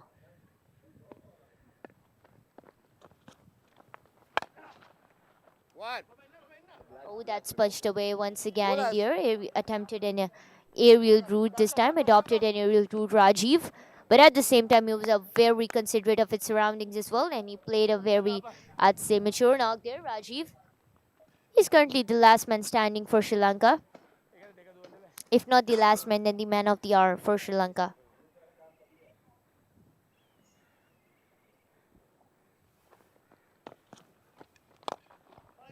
Oh, that's good footwork and guided the ball swiftly towards the leg side, but there was a fielder there, already there. Now they are down to the death overs. Now they need to shift up the gears, yeah, and Rajiv, instead of going for the grounded ones, now he should go for some big ones because they have 6 wickets in hand. They must have the power hitters as well. Let's look at it. He walks down the crease. This time lofted it away. There's going to be a bounce and straight into the hands of the fielder. Just a single grab from the bucket. Well, undoubtedly, that's good footwork from Rajiv.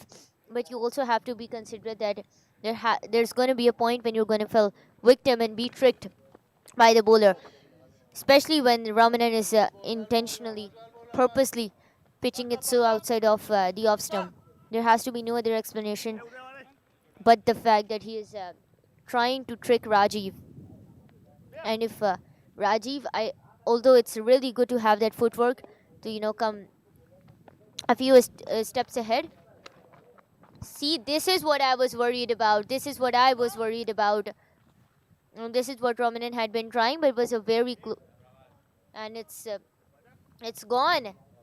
It is gone. It was very close, but very close from Rajiv's perspective. But had he been staying there in the crease, this is what I had been talking about. There is going to be a time when he is going to fall victim to a tricky delivery by Ramanan, who had been purposely pitching it outside the off stump to trick Rajiv. And just like that, Rajiv departs after scoring an impactful knock of 55. Owing to a stump out. That was exceptional job by the keeper there, Ravindra Maharaj. And just like that, Sri Lanka are 116 for 5 after 18 overs.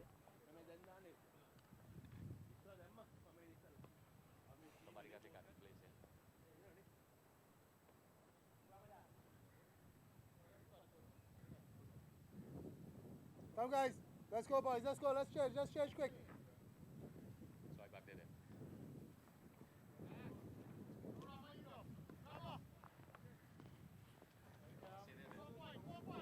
Yeah, no long off.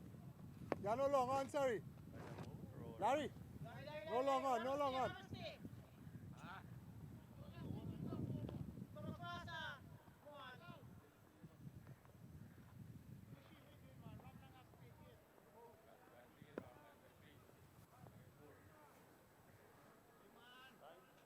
Stay in, Randy, stay in.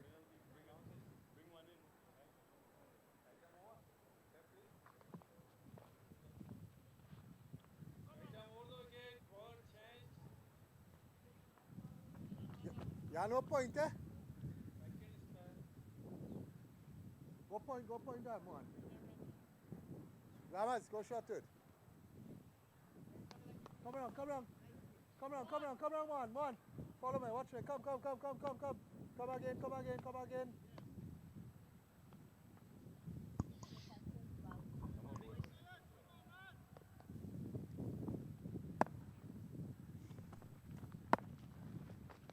That's Atwell. Delivers it away. And that clears the fence. Well, there was a fielder. I want the other angle as well. Just look at that. Away from the off stump, strikes it nicely straight down the ground. Well, he was trying to grab it, but it didn't came into his hands. Let's look at the different angle here. How well do you have to time your delivery? Oh, yes. Time the delivery Bowling. for Kularat, and it's been given a boundary. But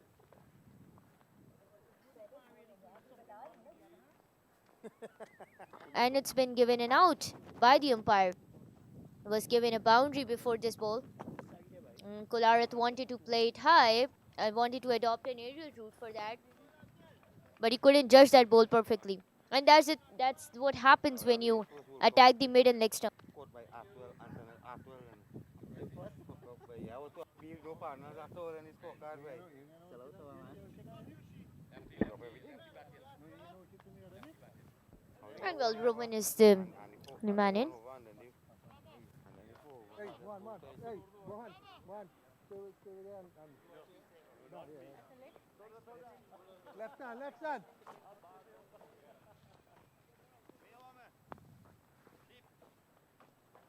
Ati, you want him? Next one or fine? Next time. Mohan. Atwell, Mohan, where you want him? Mohan, come around 45.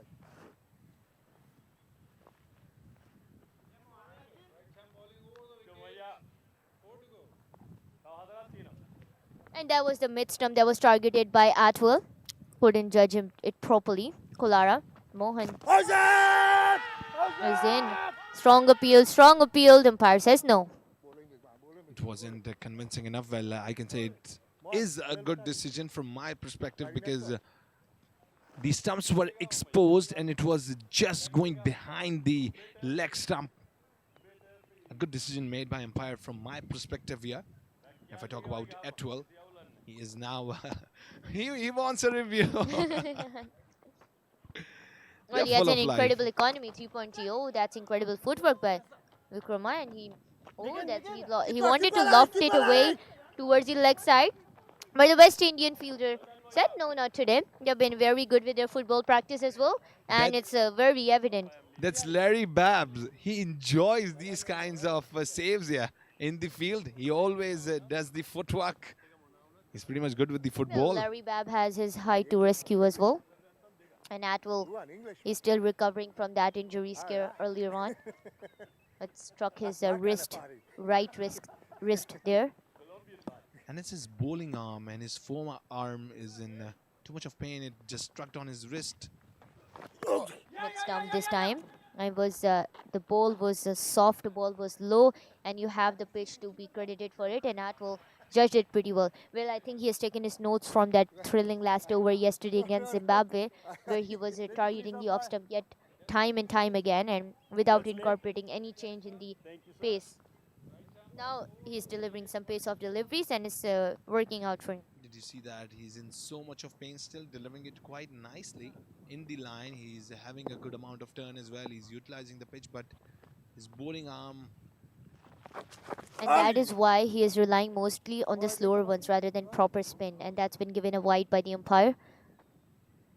And I am pretty much afraid that that's going to be a big impact on the West Indian batting side. Atwell is not fine. Leg stump was this time targeted. Up it goes. Oh, that's a wonderful catch. That is an exceptional catch by Latif. In the long on area. He was guarding the long on so well. Like a Komodo dragon, he was there on the long on, guiding it so well. And he was just waiting for that ball to come in his hand. And when the moment came, he literally stuck himself to the ball. And he said, I might get injured, but the ball shouldn't leave my hand. And the Atwell is currently the happiest person. 2 wickets of his last over. The end to the bowling spell I'd say every bowler dreams of. Wow, and it's Mohan who is fallen prey to his Atwell's exceptional swing. Even though with an injured bowling hand, that was a wonderful knock here. Atwell got a wicket, and that's Latif. Supported him well. I can see still Atwell struggling it. He's not able to open his hand here. Still rubbing it and constantly handling the pain nicely. And it will impact the West Indian batting side a lot, because he's the key player in the batting side as well. And on the other end today, they'll be expecting Larry Babb to step up, because he's pretty much a great batter. As we have seen, he's fearless. He goes for big hits. A proper Caribbean style. Udaya Kumara plays with the strike rate of 101. Hits that down the ground straight. It goes over towards the long on. And that cleared the fence. Although there was a field, West Indian side, now they are leaking the runs. You need to defend every single boundary. You restricted the Sri Lankan side and now you're leaking the runs. But this time lofted, that's in the air. Oh well, that's drama here. Again a last over drama. Although it is the first innings, but I have a feeling this one's gonna go down as a last over thriller as well, Fayaz. And we're all very pumped up to witness that yet again. Yesterday that thriller was amazing. And that was a treat to my eyes, and it was a memorable one. I think it's given. Is it given? All eyes on the umpire. Now it's on to the third umpire. Just look at that. I'd say it was inches away yet again. But it's not inches away this time. All eyes on the umpire. The West Indian side is very, very confident, and it's over to the third umpire now. Director, please refer to stump. Please check the front foot, no ball.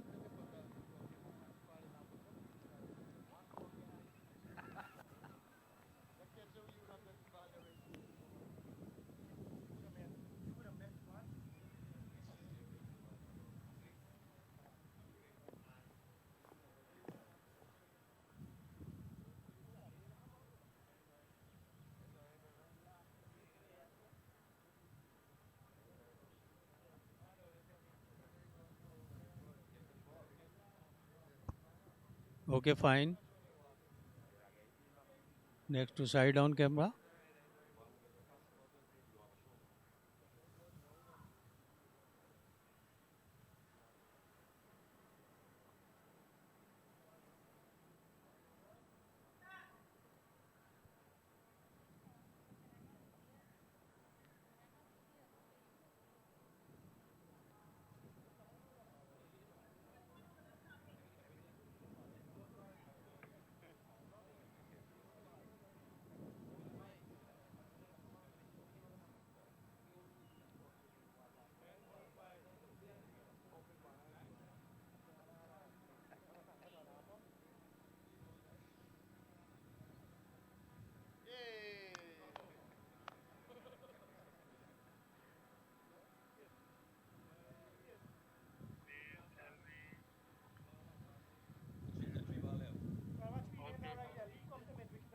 Just make my decision is out.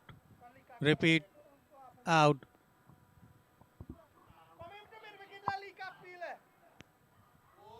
So the decision has been made. That's an out. That's an out. It was a very close decision. I won't say it was inches, it was millimeters. Not even centimeters, millimeters. And you gotta give credit to the bowler for pitching it so well and incorporating that incredible turn in the delivery. Wow, beautiful scenes. What a comeback by the Zimbabwe team. Oh well, Fayaz, look, it's the Mr. Smiley to depart Rowan. The thing about this guy that I particularly admire, Rowan, is that he's always all smiles, very calm, very composed. And I think the whole Sri Lankan side, they are pretty humbled. They always have a smile. They enjoy. They crack jokes. That's I think lovely. that's about the Sri Lankan nation as well. Not just the veterans, the entire cricket team. Throughout the years, it's been very, very supportive of cricket. We just recently saw how in the Tri-Nation Series they stood shoulder to shoulder with Pakistan just so that cricket could win. Hansa is the new man in. I just had a brief conversation with him earlier about the floods, and he was telling us how devastating it is. We just really hope things get better soon there. Just look at his height. The bat seems a little short of his height. Just look at that. He's gonna use it to his advantage as he pushed it away beautifully towards the deep fine leg for another boundary. A welcoming hit. Just walks away way ahead of the off stump. was enough bat on the ball and he just smashed it. That's gonna clear the fence. Magnificent here by Hansa. He came in and very appealing appearance on the crease. Just 2 more deliveries to go, which will end the innings now. 134 Sri Lanka. Oh, incredible footwork, but I'm gonna reiterate what I've been saying all along. How much innovation is too much innovation? Atwell wouldn't want to agree with Hansa playing that shot 2 times in a row. He has seen firsthand how that turned out to be yesterday. Atwell, when he tried to play that sweep shot for the 2nd time, lost his wicket. Oh, off stump was targeted this time by Ramanan. And it was Larry Babb, the magician in the field for West Indies there, waiting for that ball. Devi Maharaj gets that ball and 2 was the call.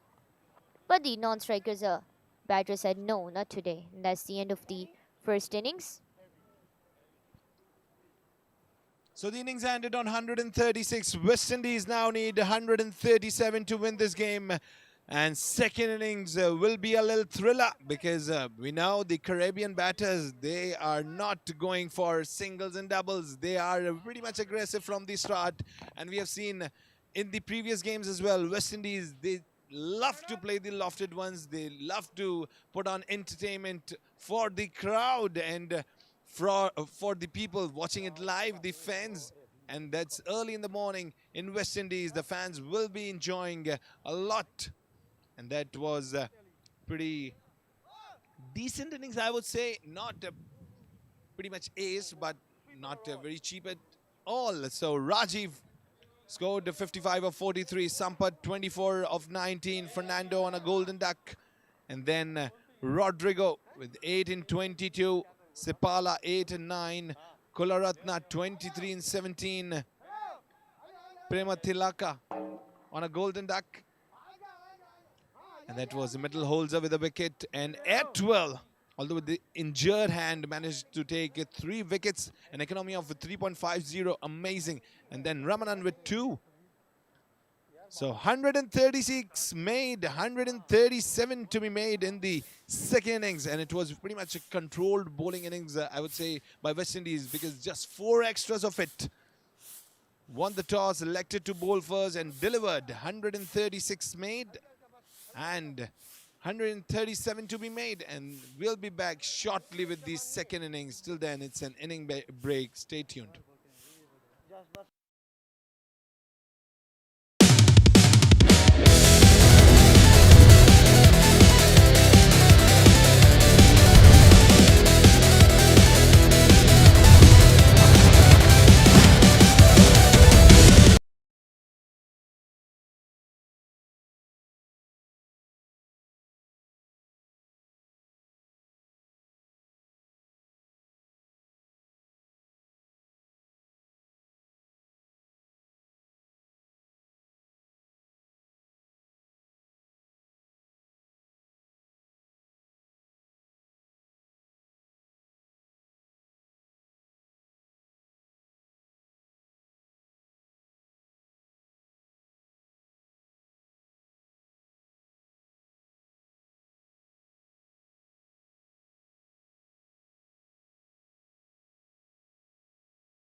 we go. The second innings of the second day of the playoffs, the final playoff match here at the Southern Club that's being played between the West Indies and the Team Sri Lanka. And the West Indies need to chase down a target of 137 in 120 balls to win this match. And I'm joined by my rejoined by my co-commentator, Fayaz Faisal, and that's the smiley man, Mr. Smiley, Mr. Rowan from Sri Lanka bowling the first over for him. Thank you so much, Nourish. And that's Rowan Prematilaka. He's going to bowl the first over, and he's taken 7 wickets in this tournament so far in his 5 matches with the economy of 10.50. Quite impressive. Yeah, pretty decent economy considering modern day cricket. Chatram's going to face him. He looked in really good, I'd say, hopes before the game. Mohan Chatram. He bats with the strike rate of 200. Here we go. First ball of the second innings. Mid-stump targeted. A good way to start off his ball. Rowan Prematilaka. He's utilizing the shine of the ball. You saw that little bit air swing as well. And he delivered it way towards the mid-stump. It was just focusing towards the off. And that's a very good delivery as a pacer earlier on. Well, Rowan has definitely done his homework. Off stump, in the slip. And it was a drop. Slip catches are comparatively difficult to catch, so I wouldn't be too hard on the slip fielder, but that was well intended. It was a one bounce catch. Had the fielder been a bit, I'd say, inches towards the ball, it would have marked the end of Chatram's inning. But the smiley man is all smiles once again. And he must smile. He's very happy with the 2 earlier balls he has delivered, and that was very close on the second one.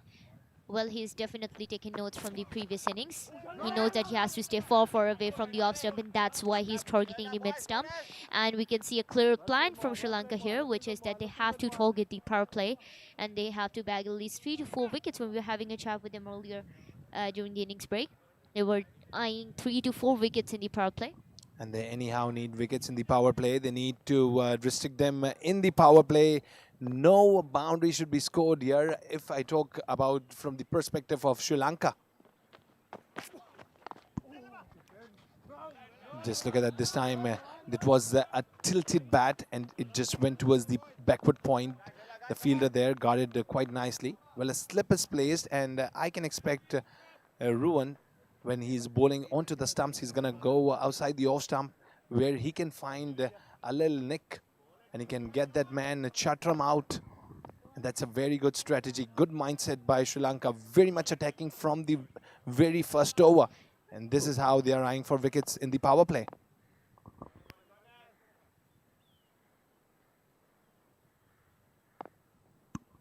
Well, I must say Sri Lanka are incorporating what they did in the death overs yesterday here right at the start.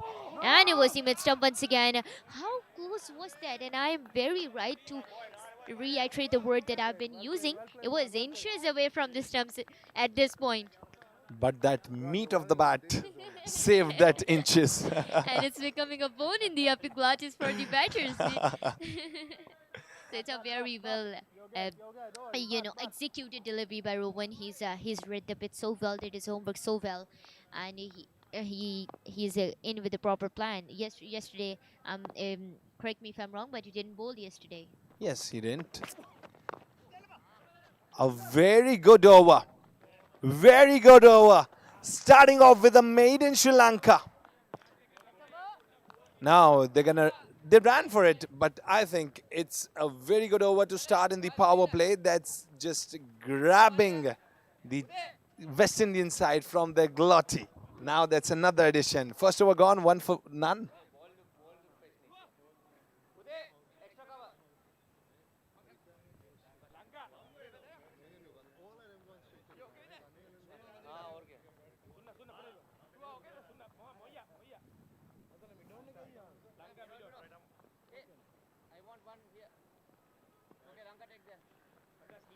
Are you bowling fast? Yeah, just one.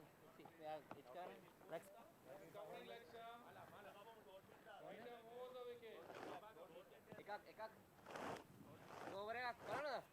You want? Me. Slip on. Slip on.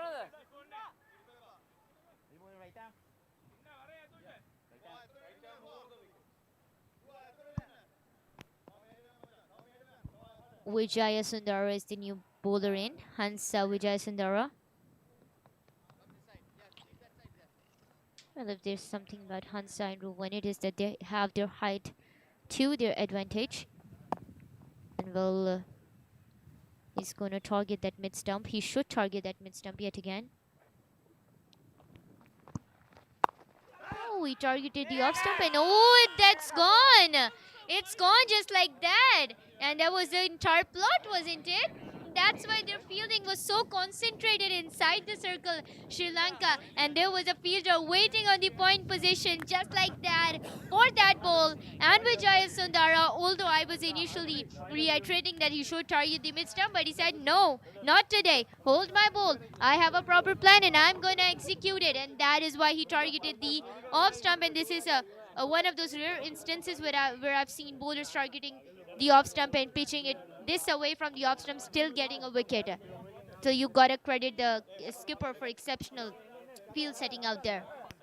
And if I talk about the Sri Lankan side, they had made the plan that they're going to take 2 to 3 wickets in the power play, and more ahead, I can say 3 to 4 wickets. But now they are executing it quite nicely because they are restricting the batters too. They are not making them open the hand. They're not making them comfortable on the crease. They are just taking the wickets, restricting them, not even letting them breathe, not even letting them take a single, not even letting them rotate the strike. And that is what the strategy is all about. Sri Lanka cricket on its peak right now. They got a big wicket, and now Lawrence Farnham, the sweeperman Cottam, he is now on crease. And we can expect some good sweeps and cuts. But Sri Lanka cricket right now, it's pretty impressive. What a side they are. I'd like to reiterate a very famous phrase that was once said for the Pakistani cricket. Sri Lankan cricket at its best, 1 minute down, next minute up. That is incredible stuff from Team Sri Lanka. And Lawrence Farnham, the skipper of West Indies, is here.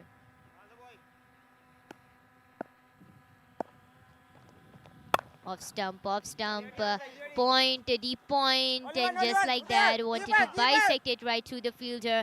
But that's exceptional field by Udaya, who ran away all the way from the deep third to the deep point position to get his hands on that ball. As you saw, Nourish, as I said earlier, that's Cottam there. He cuts away, starts off with a cut, taking a couple of runs on it. Well, that's his signature start for Lawrence Farnham. Oh, that's the mid-stump targeted, and Lawrence Farnham punched it away towards the deep square leg position. And that was a very well calculated shot executed by Lawrence Farnham. Vijaya Sundara, although intended well with that ball, he targeted the mid-stump there. But I think there was a bit more bounce in that ball, and I think he, because he has a good height, uses this to his advantage. But this time it was used a bit too much to his advantage for Vijaya Sundara.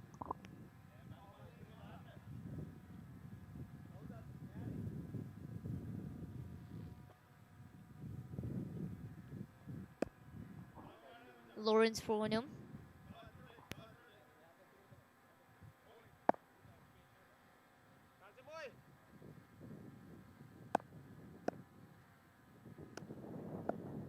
Here we go. And I can... did you see that? His bowling action? He delivered it way ahead, and that's Farnham. He's magnificent with those cut shots. That's late cut. Well, that was not properly onto the bat. That was the inside edge that went for a boundary. But just look at the bowling action of Hansa. Well, there's a proper terminology that you would want to incorporate in this. That's called Chinese cut. And the ball is carried away to the fence in that sort. Lawrence Farnham. And Babar Azam is very well known for these Chinese cuts. He incorporates them and executes them very well. The skipper on strike, Vijaya Sundara. Not a good start for Vijaya Sundara's bowling spell.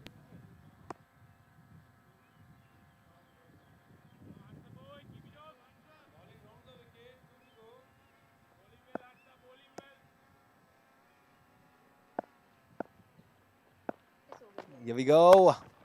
This time, once again, Lawrence Farnham. He went for a cut. There was a fielder there. This time, he wasn't able to manage to go towards the gap. That's a pretty clever delivery, I would say, because that wasn't very far away from the off stump. It was just targeting the off stump, had a swing in it as well. And if I talk about the bowling action of Hansa, I can just resemble it with the bowling action of...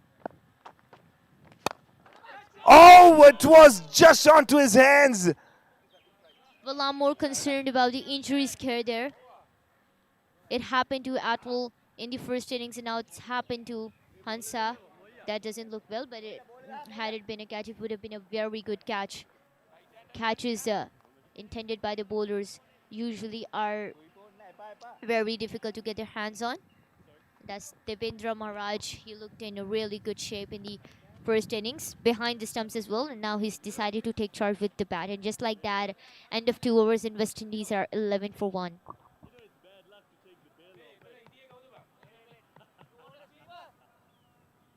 Lift them over, Devi.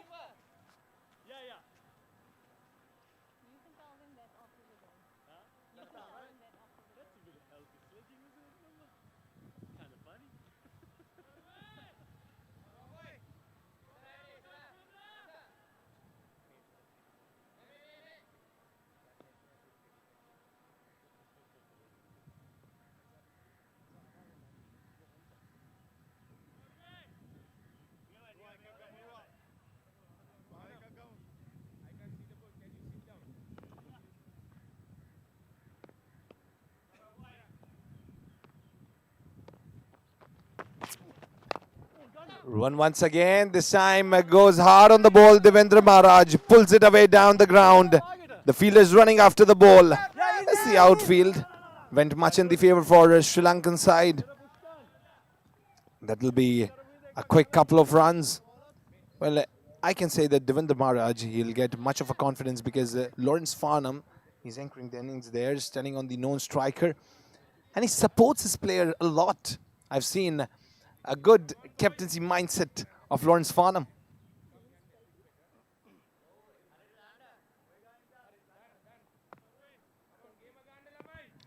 Rowan Primatilaka back in the bowling attack. And he's going to target those mid stump and the leg stump once again. Oh, this time it was the off stump, and what a beautiful pace that carried. That's the thing about Rowan Primatilaka, and that's why he's all smiles all the time.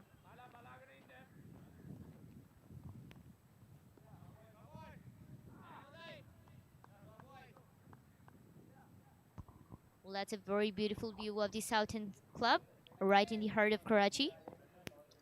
All surrounded by the infrastructure. Not high-rises buildings there, mostly bungalows.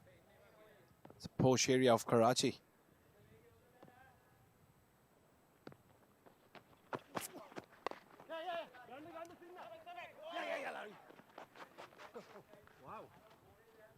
Ooh, that's run away for 4, owing to a fumble in the field. Why would you want to have a fumble there? But that was a slight nick towards the fine leg position, and the fielder wanted to get his hands on that ball. But the ball just had another plunge, and it bisected right through the fielder, and away it went for 4.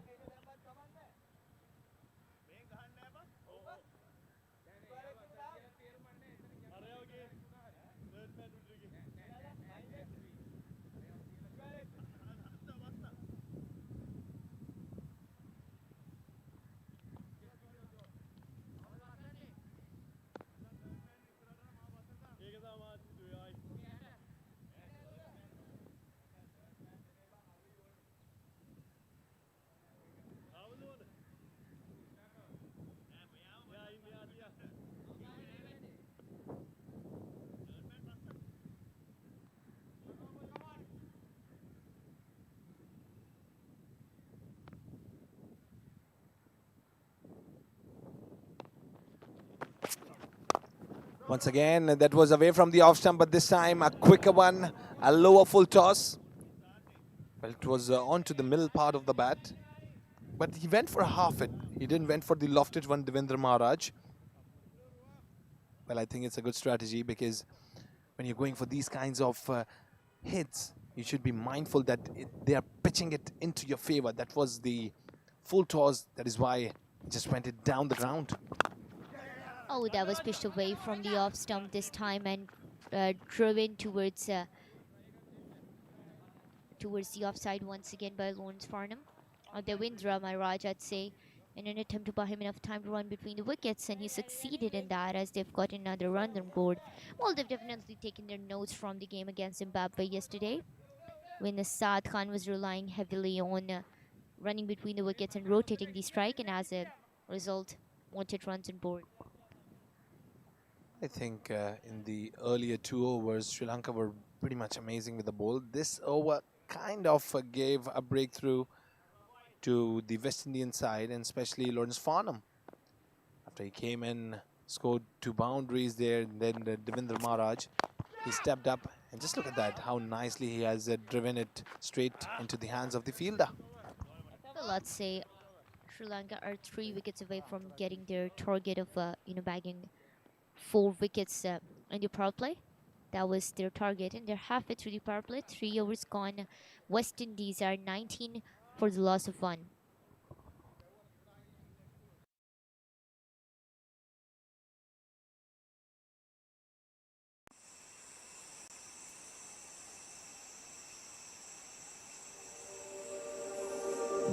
Coming to Guyana, the experience is just unique, different from any other tourist destination that you can think about. Without a doubt, when you look at the species of plants, of the animals, the insects, the birds, you know, it's just fascinating. Things that other countries would just see in a book or they would just see on television, we actually get to see it up close and personal. In some regions, we actually get to see it almost every day.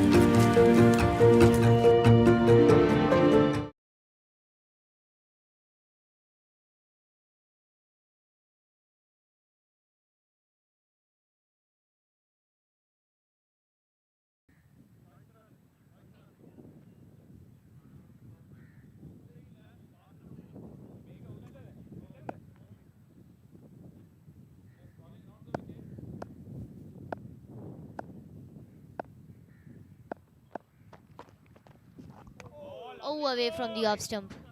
This time, Vijay Sundara back in the bowling attack by Sri Lanka. He's been brought back into the bowling attack by Vijay Sundara, and he's trying to mimic that delivery on which he got his hands on that wicket.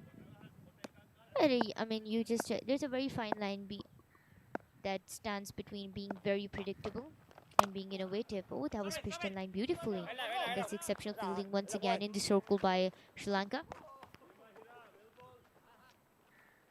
And just look at that. Well, he is delivering it away from the off stump right now, but he has the fielder placed towards the square leg.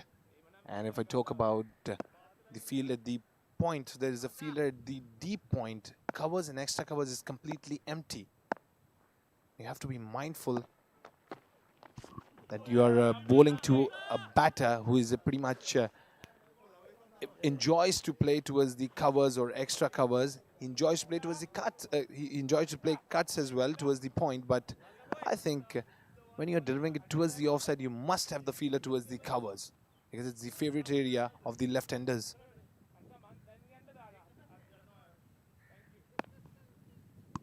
Yeah, well, what I'm particularly liking about Hansa Vijaya Sundara's delivery is the fact that he's incorporating some game awareness in it as well. He is pitching it a bit away from the stumps, then a bit towards the stumps, and that was although well intended but not executed that well by Hansa Vijay Sundara. And as a result, Lawrence Farnham, showcasing his masterclass, drove it away for a 4 yet again. It was a grounded shot. He intended it to play grounded and bisected it right between the deep fielders, and away it went for a 4, just like that. And I think it was a little mistake here made by Hansa Vijayasundara, because he called the mid-wicket fielder inside the circle there, and he delivered it into the slot where the batter has a big hand towards the mid-wicket. So that's a little mistake. He set the fielder towards the long off. No, you don't have to deliver at that point when you have the fielders inside the circle. Surely Lawrence Farnham is going to smack you towards that area. And he loves to play that shot. The ball ran away towards the fence. And when Lawrence Farnham has a knack for these type of deliveries, the more off-pitch delivery you bowl to him, the better he is gonna play that that he's gonna guide it away for a boundary. And like I was reiterating towards the start of this over, there's a very fine line between being very predictable and being very innovative. As they say, how much innovation is too much innovation. This is something that Hansa Vijayasundara has to ponder upon. Oh, that was very close. Very close. I was expecting a nick, but that's been given as a wide by the umpire. Well, I saw that Lawrence Farnham was ready to hit it towards the offside, towards the covers, because there is no fielder towards the covers. There's a fielder placed towards the deep point, and he's constantly delivering it outside the off stump. And it's not just the area to deliver when the batter is going to hit towards the point. Now you're delivering it towards the area where he is going to bang you towards the covers or the extra covers. There must be little changes in the field. Off stump yet again, away from the off stump. That was a very away from the off stump, and as a result a wide came up, not the over that Vijaya Sundara anticipated and wanted.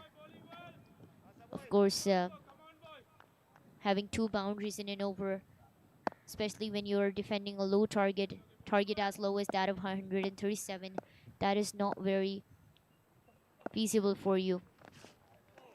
Oh, away from the off stump this time again. But this time it was not a wide. It was, I'd say, very close to being a wide. But a dot to end the over, and West Indies are now 29 for 1 after 4 overs.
Okay, Rowan once again. This time he came around the wicket, delivering it to Devendra Maharaj. He's a good player who plays towards the covers. And I can say that Rowan, he has placed the fielder towards the extra covers, and he's delivering it around the wicket. So that's going to be a big problem here if he goes straight towards the covers. Off stump, once again, played an aerial shot, assisted through an aerial shot, and thanks to a relatively slow outfield, the ball couldn't carry through, and the fielder was already there. This time it was the deep extra cover fielder there, already waiting for it. The fielder in the deep there, towards the left side. Well, I think there should be some versatility here. They should put some variations, Rowan, in order to take the wickets. That's to pitch up a little, because they have placed the fielder towards the square leg area. If he pitched up a little, surely Devendra will gonna pull it away and land in the hands of the fielder. It should be a slower delivery, slower pitched up delivery. That will be much in the favor for Rowan. And if he goes away from the off stump, he needs to be little quick in that manner. Oh, off stump once again. Oh, there was a beautiful yoker there. Right at the root of the off stump. Primatilaka knows what he's doing. He has a proper game plan. That's why he's all smiles all the time. And he must. He must. He has a very good mindset. He's very intelligent with the ball. Where he has placed the fielding accordingly, the way he's bowling. But I think it's a matter of luck. Well, I'd say he has not let us miss Ramzan one bit in this match. Rowan Primatilaka. You being a Ramzan fangirl. No, I'm not a fangirl. I'm just a commentator who commentates on something that's really good for the game. Yeah, I am a fangirl of cricket though. Anything that's positive for cricket is positive for me as well. Well, I think everybody in Pakistan, because cricket is in our blood. And if I talk about a physical game, it's all cricket. And cricket is a mental game as well, I'd say. Oh, that was a beautiful turn in that delivery. And he targeted the leg stump in that sort. Just a bit away from the stump towards his slot position. Incorporated a yoker previously, a slot this time. Oh, he's walking on the footsteps of Howard from South Africa. This is precisely the way he got his wicket the other day against Canada, Howard. And we were there in the com box and our coffee turned gold. Absolutely. But I had that coffee before it was cold. Because I was enjoying that moment actually. I couldn't. I was too focused on the match. I was enjoying it. Oh, well, that's pitched a lot away from the off stump. In fact, it was not inches, but this was kilometers away from the stumps, and as a result, a wide came up. Exactly. And what can you ask more from your life, being in a commentary box, having coffee and watching very close games?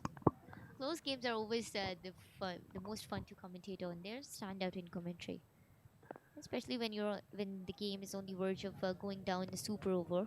And yesterday is a Canadian match that went till the last ball, and that was very close.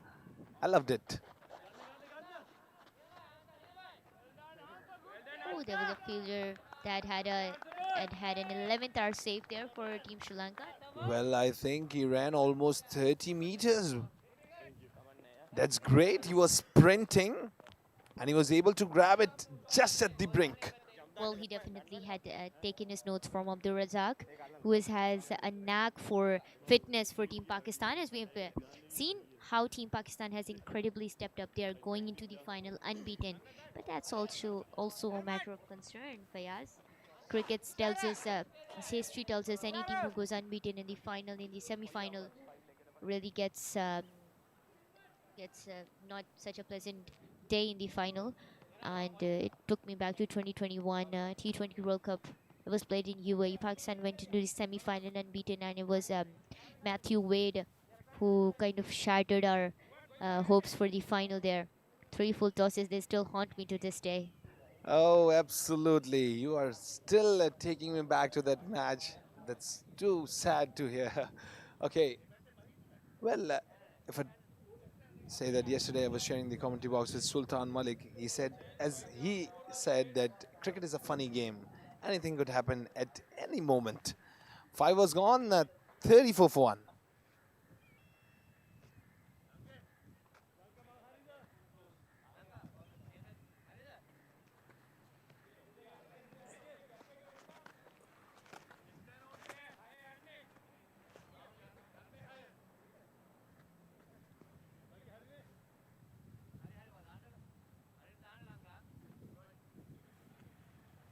Kalangka boy.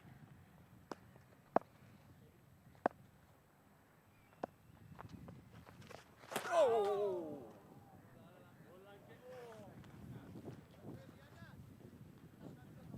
Langka open langka.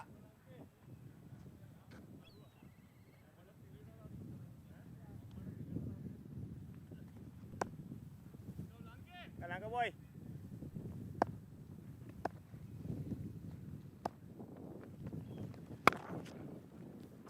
Ready langka magadi.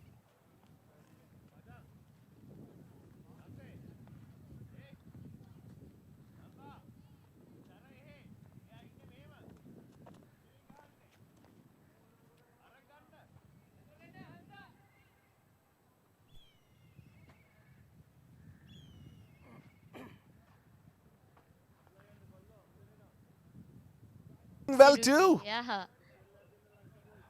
That was just onto his bat. That was away from the off stump. He was pretty much expecting it to come towards the off stump, and he's gonna bang it over. And he drived Well, it this pretty one's nicely. He well, didn't went for the lofted. He just went for a grounded one, which was a much requirement. well, grounded shots are always your safe bet when you want to be safe, yet get boundaries for team. Off stump again this time, punched it away. It's high, and it's down the ground. It met the pavilion. The pavilion was greeted with a 6 right there. A very energetic 6 by Lawrence Farnham there, as he stood his footing firm on the ground, waited for the ball to come in his groove, and it was the leg side, the deep like the leg side that met his masterclass at this point. It was the area right in between the deep mid wicket and the long on that met his area right between it. He has a knack for, hitting boundaries right between two fielding positions. It's a slight nudge towards the offside to buy him enough time to run between the wickets. Lawrence Farnham, he's taken matters into his own hands, and he's almost batting with a strike rate of almost 200. Lawrence Farnham. Well, I think with the plan, Sri Lanka came into the ground. They were expecting some wickets here. They were eyeing for wickets. But that didn't went into their favor, because the Caribbean players, they are always very fond of hitting. And that is why, as the Farnham stepped in to the crease, and then Davinder also started hitting, and Farnham, he's going magnificently well. He's driving, he's playing the cut shots, he's constantly going towards the boundary. They are now 46 for 1. Let's look at the confident body language of Devinder Maharaj. Oh, off stump once again. But, oh, that's gone. Is it gone? It was very It low. is gone. Oh, just like that. It was a point position yet again that got them that wicket, that second wicket for Sri Lanka, and that's a masterclass from Sri Lankan fielders, and you gotta give credit to the Sri Lankan captain for incredible field placement, a bit more concentrated towards the offside, and that was the entire plot, wasn't it? To bowl it away, and that's why they've been targeting the area around the off stump. They've been bowling this away from the off stump so often. Lanka Rodrigo is always the man that steps up for Team Sri Lanka in crucial moments. It was yesterday with the bat, and now with the ball in today's match. Exceptional stuff, and West Indies have lost their second, and we're just 2 bowls away from ending the power play. Well, Rodrigo pitched it a little down, kept it little low. That was just the bottom part of the bat that was hit from the bowl, and it went straight away into the hands. And that is how they took their second wicket. That's going to be a good breakthrough. Atwell, he is now on crease. He has the injured hand. Hopefully he's fine. But if he doesn't perform today, that will be a difficulty for the West Indian side, because they rely on Atwell a lot, and he is the batter to be relied on.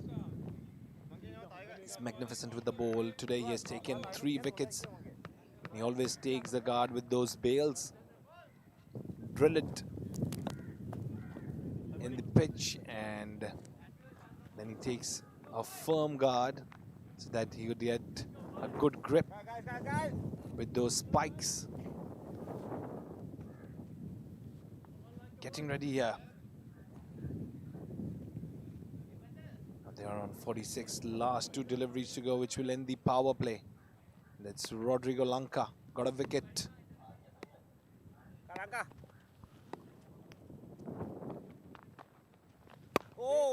That's a delivery you bowl to a non-set batter. Straight onto the middle stump. Not even letting him open the face of the bat, not giving him the room.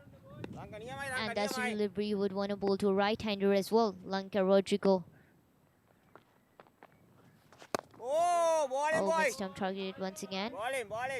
Atwell wouldn't want to incorporate that sweep shot, reverse, especially reverse sweep, if he has taken any note from yesterday.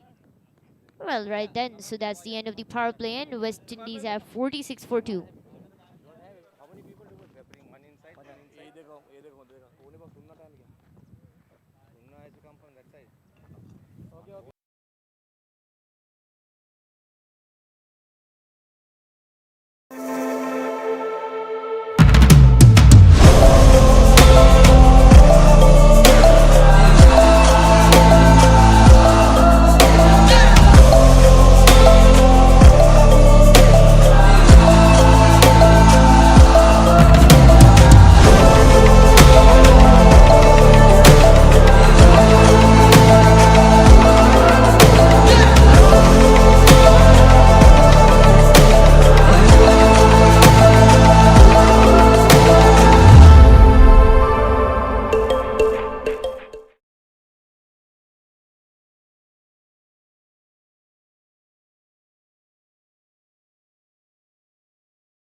Wittanage is the new man in, bowling his first over for Sri Lanka.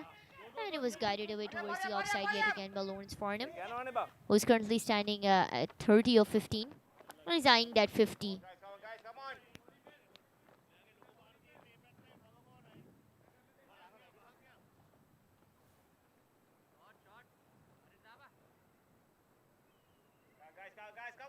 Sinitha Wittanage is placed.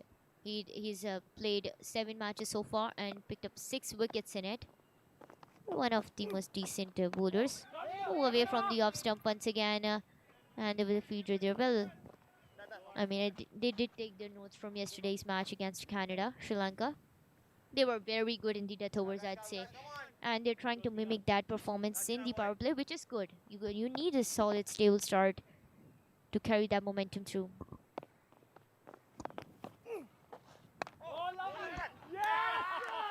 Oh, it's gone. Another catch out. Another catch out. Complementing their exceptional fielding. Ooh, well, this time it was the offside yet again, a bit towards the point position, backward point position, I'd say. And that's exceptional stuff from Sri Lanka in the field. And it's the captain walking off. It's Lawrence Farnham who departs off a score of 32.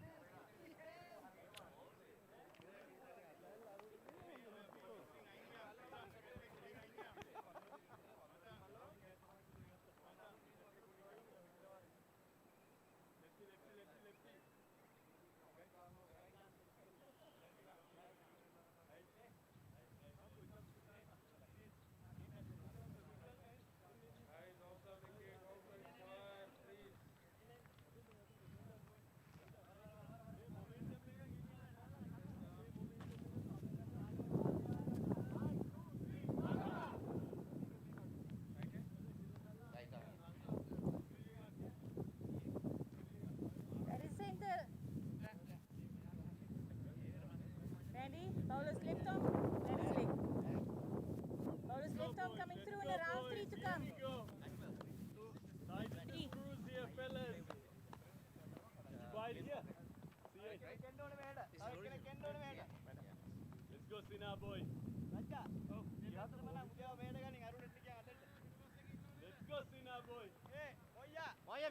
Randy Reminen, the new man in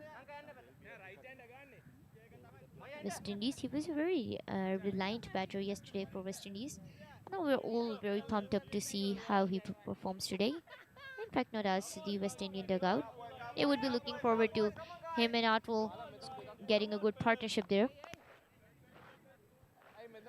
If I talk about Wittanage, Well, he has started off with a good spell. He has taken a wicket, just conceded 2. Now the required rate is almost down to 6 point something. And Ramanan is a pretty hard hitter of the ball. He's always been a wonder to watch. Slight movement in the field as well, as they are taking the long off outside the circle, long on outside the circle. They've taken the square leg outside the circle. That's the covers outside the circle. Mid wicket outside the circle. That's 3 players outside the circle at the leg side and 2 towards the offside. And 2 fielders at the offside in the circle. One taken at the third man, one at the fine leg. I think it's pretty much of an interesting field setup here. And I can expect that he's going to deliver it towards the leg side. Very good, get some runs. Okay, that's a big shout. And the finger is raised. Ramanan on a golden duck. That was the requirement of a Sri Lankan side. They wanted the wickets, they needed the wickets, and that is how they took it. That was magnificent here, very close. Just look at that. This was the delivery to be delivered when in terms of taking a big wicket here. He didn't let Ramanan open his hand there. He didn't give much room. Just came on with the tilted one, just the involvement of a bat, and that was taken. Well, I must say Sri Lanka have achieved their target of bagging 4 runs, although it may not come off in the power play, but that's a Randy Ramanan to depart of a golden duck, and so does their hope, one of the last rays of hope for West Indies. Well, I was saying Sri Lanka have achieved their target of bagging 4 runs, right of the 4 wickets. They've achieved their target of bagging 4 wickets, pardon me, right after the power play, in the very first over after the power play. And that's Larry Babs, the tall man. He's on crease, and obviously a great batter and a power hitter from West Indian side. Well, I'd say he reminds me of Carlos Brathwaite. The height, the playing, I'd say the playing preference, the playing style, it's a very similar. And Larry Babb, he bats with a strike rate of 175 for 3. That is not bad at all, for especially considering it's T20 cricket. That's a good strike rate. But as I've always been, of the opinion that, in cricket, stats along with impact matters. Just like how Saad played yesterday, Saad Khan for Zimbabwe. Although he couldn't achieve his 50, but the 40 runs innings that he played was a very, very, very impactful knock, and it was of very good use to the team. You need runs similar to that. And even if those are 10 runs, but they've come off at a time, at a very crucial time that the team needs it, they would overshadow any 50 or 100 that wasn't really of much use to the team. That was Larry Babb. Starts off with a single. 7 overs gone. West Indies now 49 for 4.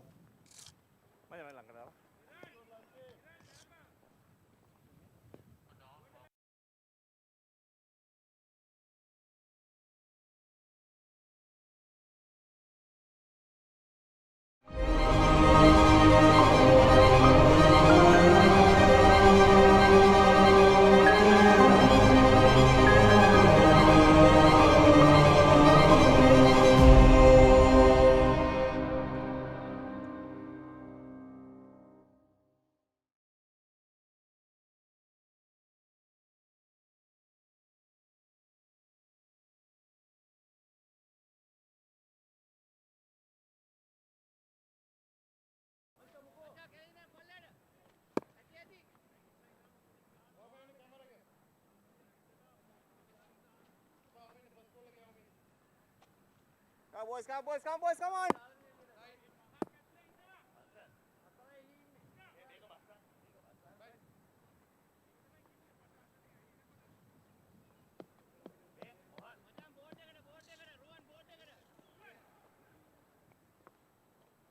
Lanka.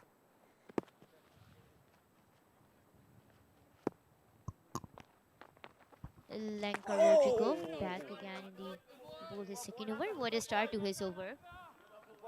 the spin that he's been getting in his deliveries. It is because of the proper utilization of the patches that there are and the cracks, I mean, on the pitch.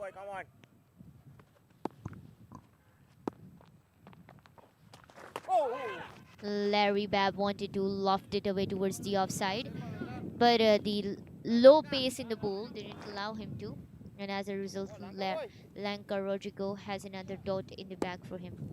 Well, the thing about Larry Babb is he plays very quick, and when he's not able to score, he leaves the pitch. He's the man. He's gonna go for bigger ones. That's up in the air. It's in the air for a long, and that's in the no man's land. The fielder was a little far away. That was straight up. And obviously not easy for the fielders here because it's a bright sunny day and all the walls are painted white here. So catching the white ball is not easy for the fielders. I'm going to give a benefit of doubt here to the fielders. Still, Babb took a single. 50 for West Indies now. Oh, that was onto the pads. Big shout, but no. Umpire wasn't interested because all of the three stumps were exposed. A good decision made by umpire, and it was pitching way outside the leg stump. Oh, well, I'd say if West Indies are looking to attack, to play aggressive cricket, they have to do it before the 15th over, up until the 15 overs, because we all know how the kind of team that Sri Lanka turns out to be in the death overs. So they would wanna prevent build-up of a large score up until the death overs. Larry Babb, the man on strike. Mid stump was targeted and a slight nudge towards the offside. That's more like it. What a shot it was. It was lil away, and that's Atwell. Then went pretty much hard on it. I think it was Larry Babb's, I guess. Babb, yeah. It was Larry Babb's. Then went very He hard. took that single to make sure Atwell faces the next over. Yes, and he went with very soft hands. And that is the key. 8 overs gone, 51 for 4.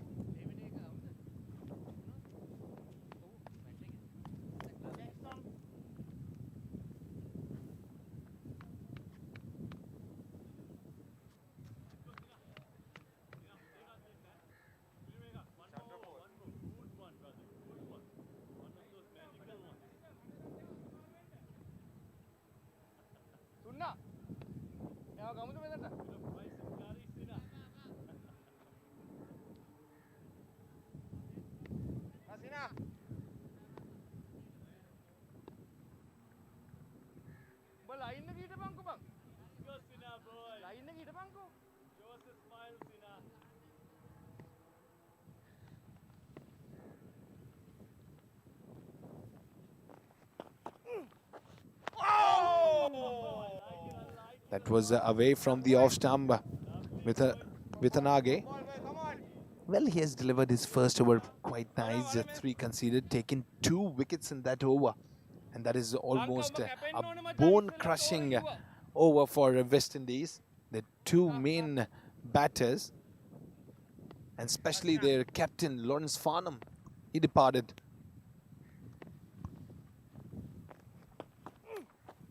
Off stump. Oh, that was a well fielded. That was exceptionally well fielded.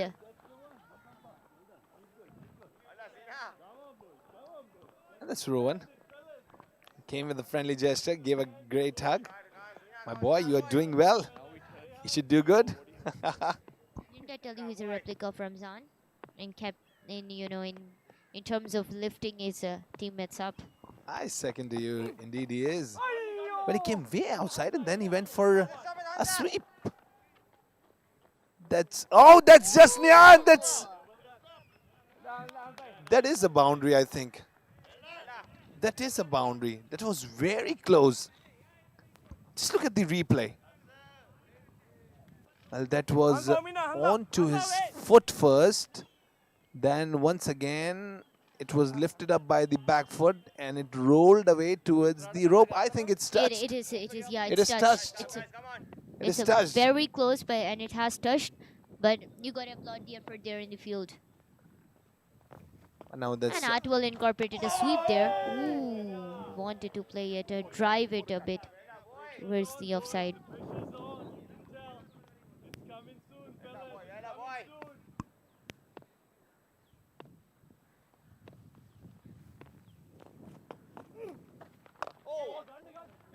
that was put away towards the covers. That's a very good delivery to be delivered. Towards the covers it went. The fielder right came from the deep, just near the 30-yard circle. And you should be moving in the field, and that's the game. You should keep yourself warm. You move with the ball so that you just go and sprint and minimize the singles and doubles. That was hit very hard down the ground towards the long off. Went straight into the hands of the fielder. Single to end the over, 55 for 4 after 9.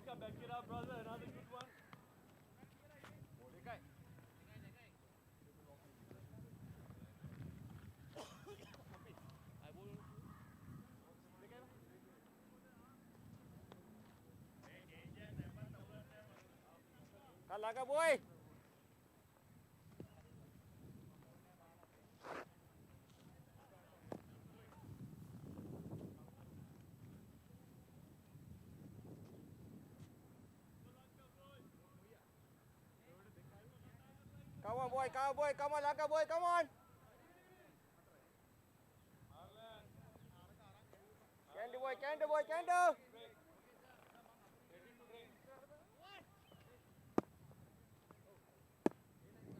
Guys, come on.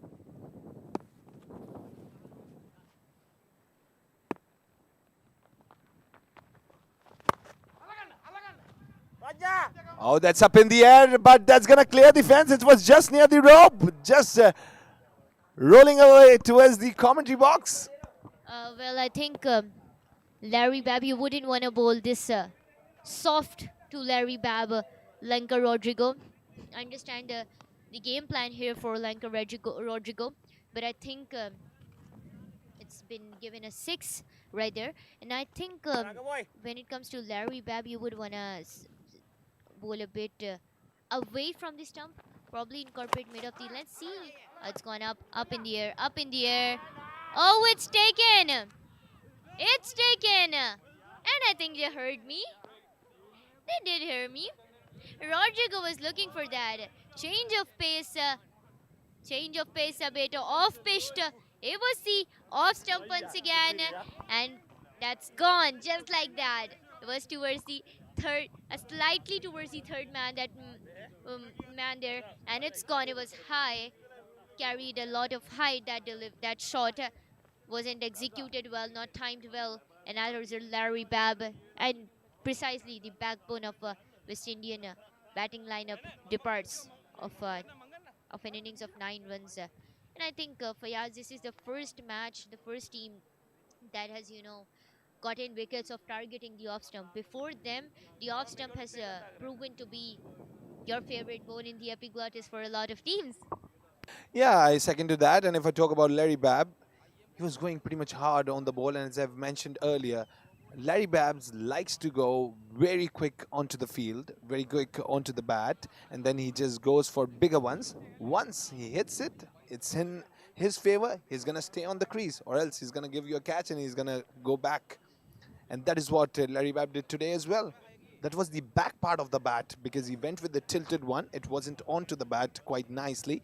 And he swung the bat so hard that the ball straight away went into the air.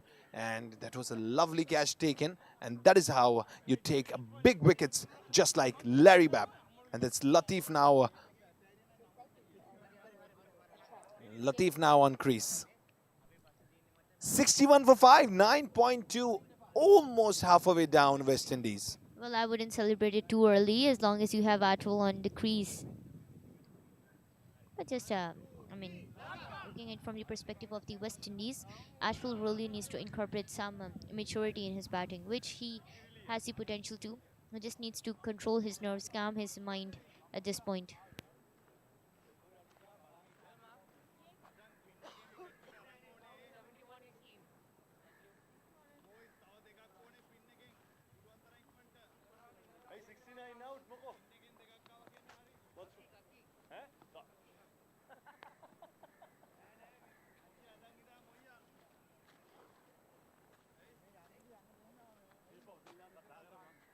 katakan apa?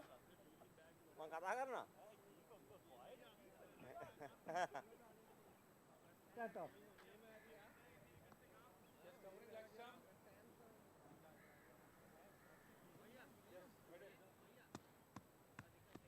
Cowboy, kau langkah. Candu langkah boy, kamu boy langkah. Candu boy, candu.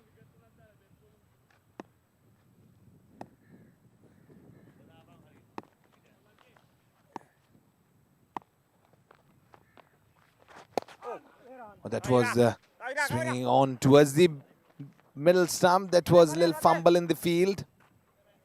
Gonna give some comfort to the West Indian side. But a warm welcome to Latif, I would say. Yeah, absolutely. And Atwell is the magic man, the magician for West Indies is on the crease at the moment at strike. We're going to face Lanka Rodrigo, the magician for Sri Lankan team as well. The magician faces magician.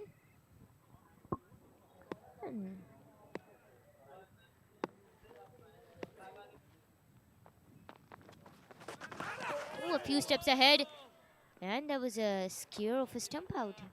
That's what I've been trying to reiterate earlier when Lawrence Farner was also trying to play on the front foot and coming in a few steps ahead. These type of shots are quite risky. But that's so much of entertainment for the cricket fans. Absolutely. Oh, lofted it away. This time a grounded shot towards the deep point, but there was a fielder already waiting for that ball.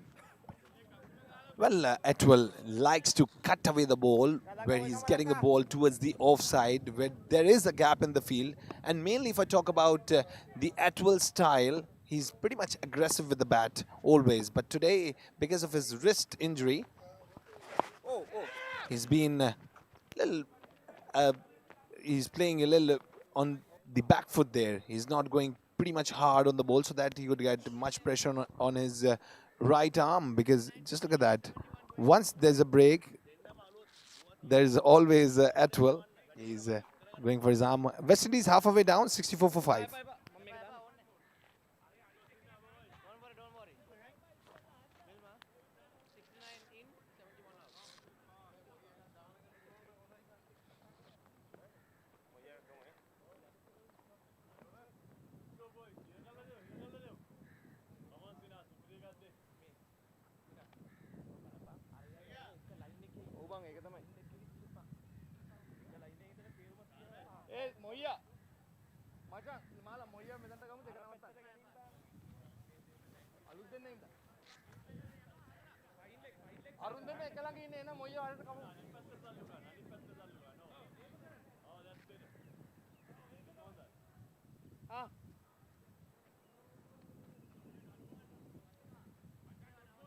Very center. Ball is left arm coming through in the round. Kasina boy.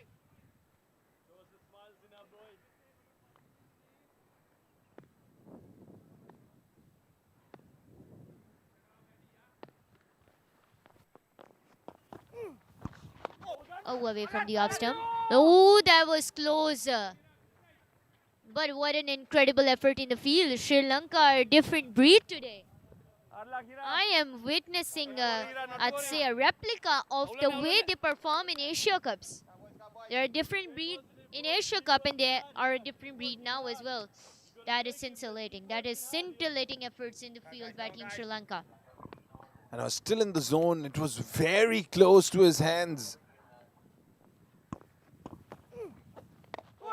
But this time it was just onto the off stump. And with a little fleck of the wrist, Atwell just went just for a single. He's not going pretty much hard on the ball. He's going with the soft hands. His hand is hurting a lot, I guess. And that's not a good thing for West Indian side. And I think Atwell needs to consider that into mind as well. So he should avoid playing any shot that involves his wrist movement too much. And I'm talking about sweep shots, you know, flick as a matter of fact. And in that sort of reverse sweeps as well. He should stay miles away from those kind of shots. And especially the river sweeps, they have Yeah. become a nightmare here for, I think, Well, 90% of the batters. yeah, well, I mean, you have the pitch to blame for it. The pitch here, it's not very supportive of that kind of shots, of course, but it has to be executed well. If you're gonna attempt to play reverse sweep for 2 times in a row, then it is gonna cost you. And with Nage is looking to get back his third. Oh, away from the off stump, and was driven beautifully. It has been driven beautifully towards the offside.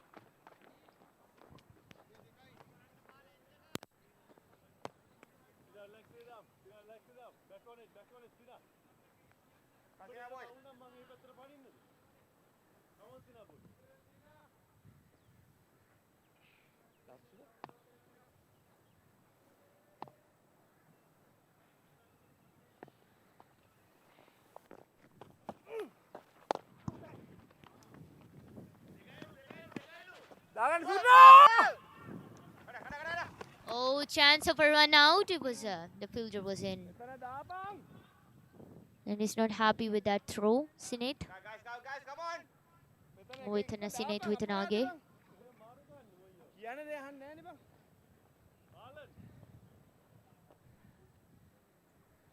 Oh, that looks like a password. 11222. And I'm very intrigued to see how this over ends. Oh, that's lofted away towards the offside to buy him enough time to run between the wickets. They're going to come for a second and they get a second. So it's 11222. That looks like a Gmail password, Fayaz. Surely. And I can say that's a 6-digit one, so it must be an OTP. It has to be an OTP. So 11 overs gone, 74 for 5 West Indies. Now they need to step up a little because required rate is now 7.00. And well, Fayaz, I'd say my condolences to anyone who has this as their password. I'm sorry, we have nothing to do with it. No, you must grab her. She leaked your password. I was just giving a loose guess, I guess.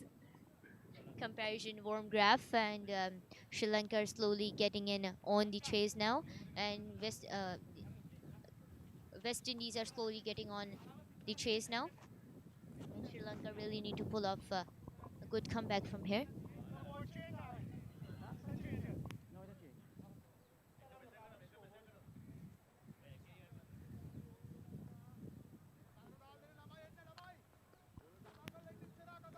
Guys, come on.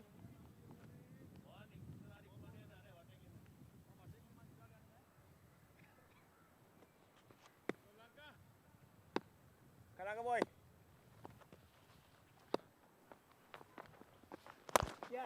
Away from the off stump this time.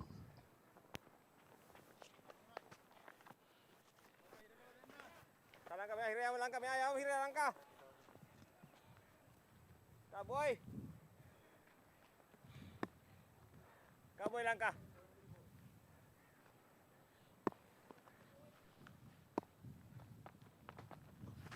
Oh. And that was straight to the fielder there. Boys, come on.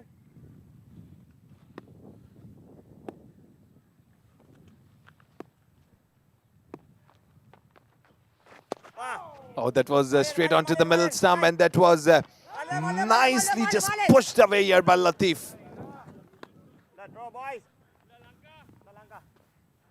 Just a single. Well, Rodrigo, he's going with a great over. His overtime line, a dot sandwich between the singles. And he's taken 2 wickets, conceded 25 with the great economy. That was it, driven away down the ground by Atwell. Atwell is not going for bigger hits. And that is not a good news at all for the West Indian side. Especially because they wouldn't want to keep runs piling up for the death overs. Sri Lanka is extremely good in the death overs. Oh, well, they drove it toward the offside. I get it that running between the wickets is in their notes, West Indies, and that's a good strategy, I'd say. But they would still want to incorporate a perfect blend of boundaries and runs that came up through the running between the wickets. Albeit they should not really leave things for the last minute. We saw how that unfolded for Well, I can say they are Zimbabwe yesterday. mainly focused towards driving. They're not going for the higher hits. They are playing proper 90s cricket, driving down the ground, driving it safe, and just keeping the wickets in hand. 12 overs gone, 78 for 5. Well, I get what Atwell is trying to do here, but Latif has to be that aggressor at this point.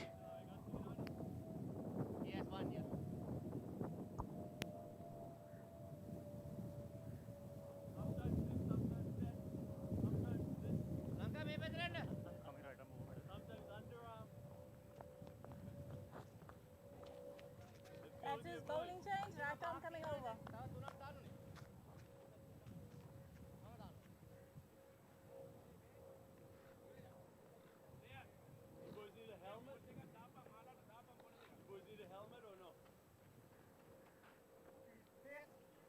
Yeah. Richie, do you want the helmet?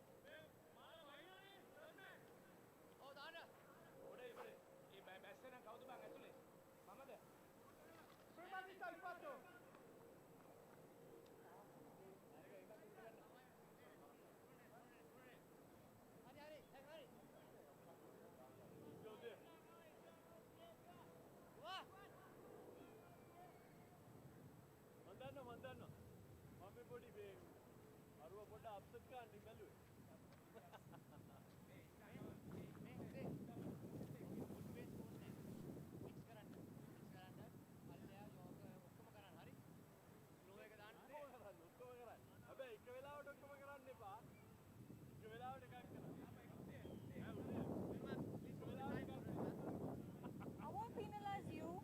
The same way I didn't penalize them when your batters were changing, Marlon.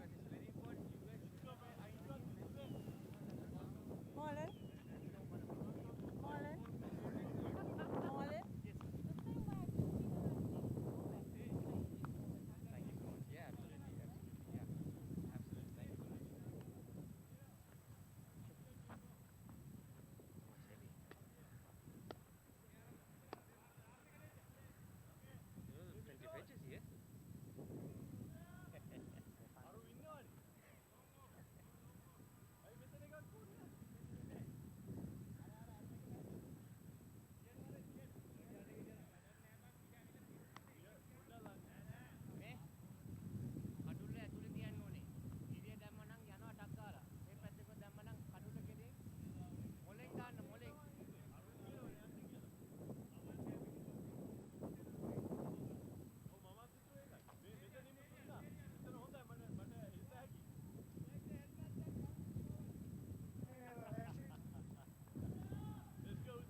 That is two leg. It's play.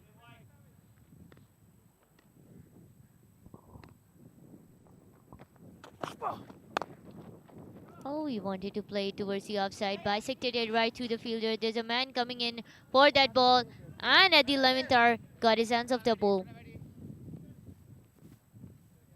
Latif, if the West Indies are looking to attack at this point, Sri Lankan bowlers, I think it's Latif who has to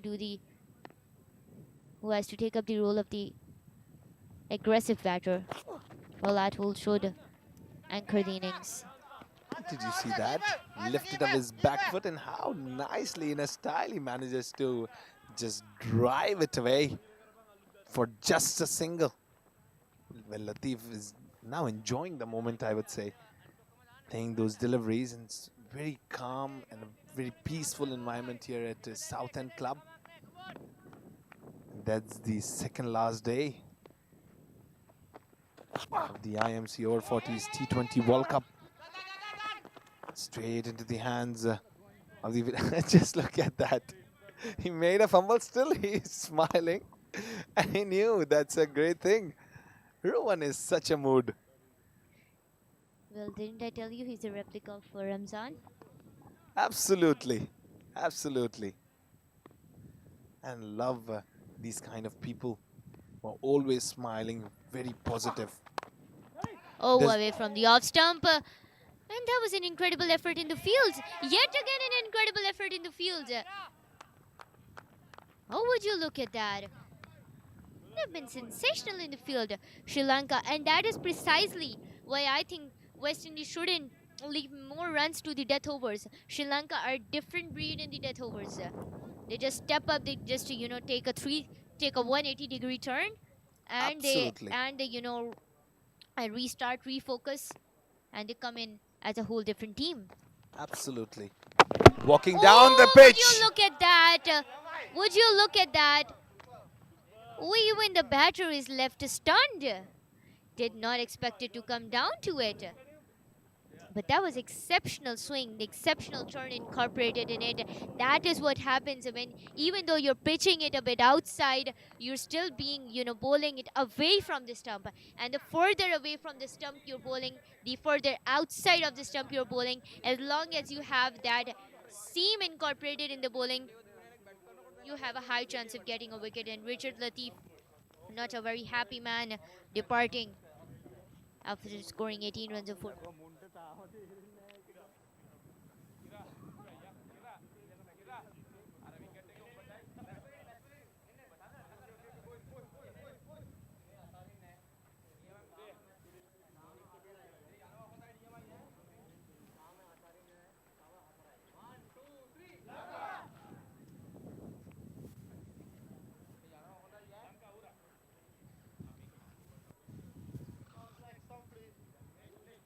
That is leg low.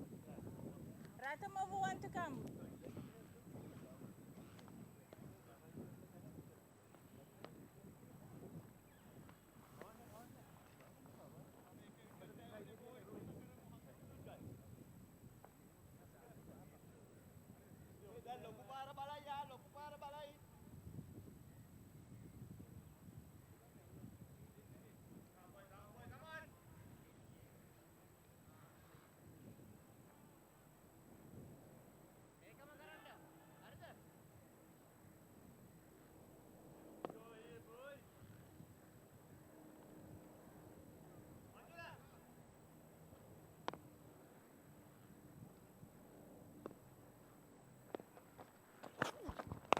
Off stump, up it goes.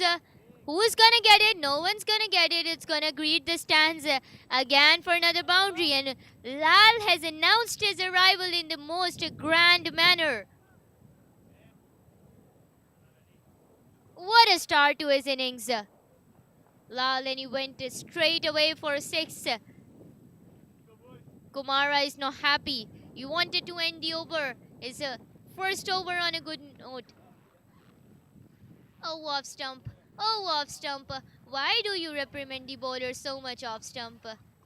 He's given a clear message. The off stump, if you are to bowl away from me, you have to incorporate some seam in your bowling, some swing in your bowling, and some turn in your bowl. Because otherwise, forget wickets. And Marlon Fernando is a new man, and not the start to his over. Not the start to the over he wanted. Marlon Fernando is a very promising bowler for Sri Lanka, but he has to understand that the momentum provided to him by the earlier bowlers, he has to carry that forward.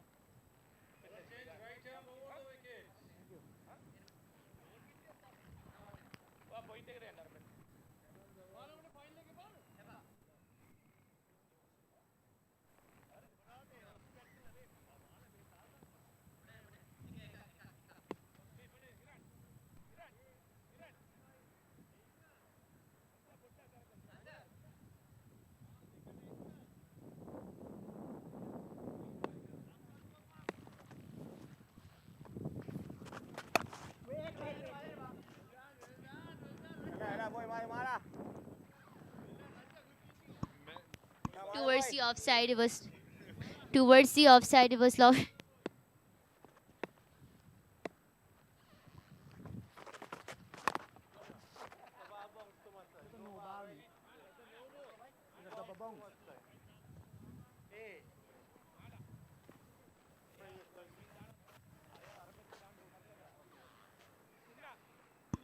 Oh, it's a no ball. It's been signaled a no ball, not the start Fernando wanted to his over.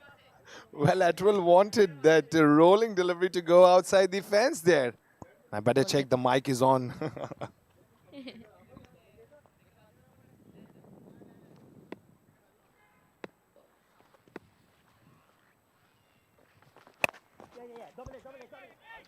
That was lofted away in the air. Atwell. And it was given a no ball because it reached the batter after two bounces. And that's why it was given a no ball. And there was a huge chance that was not properly utilized. Atwell and Lal on strike. What a grand announcement to his entrance has been made. And now it's up in the air, up in the air. Who wants it? The deep fielder ran all the way inside the circle. Chance of a run out now. The keeper had the ball, but there was exceptional running between the wickets by Lal and Atwell. Come on, guys, come on, guys, come on, guys. Fernando did not have a good start to his over. Had a no ball, but he really made that up with the bowling the consecutive next consecutive ball pitched in line. Oh, away from the off stump. There's a chance of that being a wide, but it's not given a it's not given a wide by the umpire, but it was very close to being a wide. Yes, I get what they're trying to do here. As the captain has concentrated his fielding more towards the offside, more fielders are being placed inside the 30-yard circle. But this time he goes down the ground towards the square leg. That was basically between the square leg and the mid-wicket. They're just going for singles and doubles, not hurrying up for runs here. If I talk about Atwell, he was much interested to go for that no ball. But that also didn't struck his bat. Today, I think it's not a pretty much a great day for Atwell going on. Well, just look at that. Went it down the ground, strikes it nicely, thrashed away towards the mid-wicket for just a single. And ended the over with that single. 96 for 6 after 14 overs. West Indies.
Oh, it was a full toss. Excellent running between the wickets.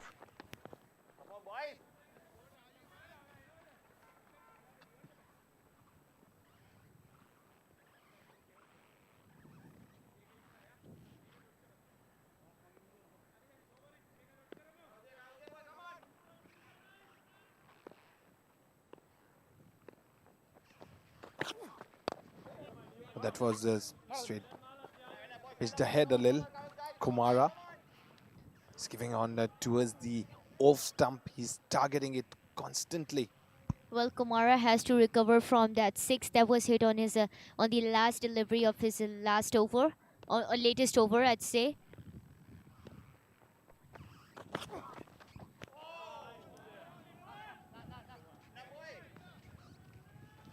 Did you just see that? That was a little bit amount of swing as well, and that was pitched way ahead of the off stump. It was coming little inside. That's a very good delivery by Kumara. And that is how Atwell wasn't able to just put it away with his bat. And he wants the side screen to be moved a little. It's creating a little problem for his vision there. Okay, the side screen is moved, and he's okay with that.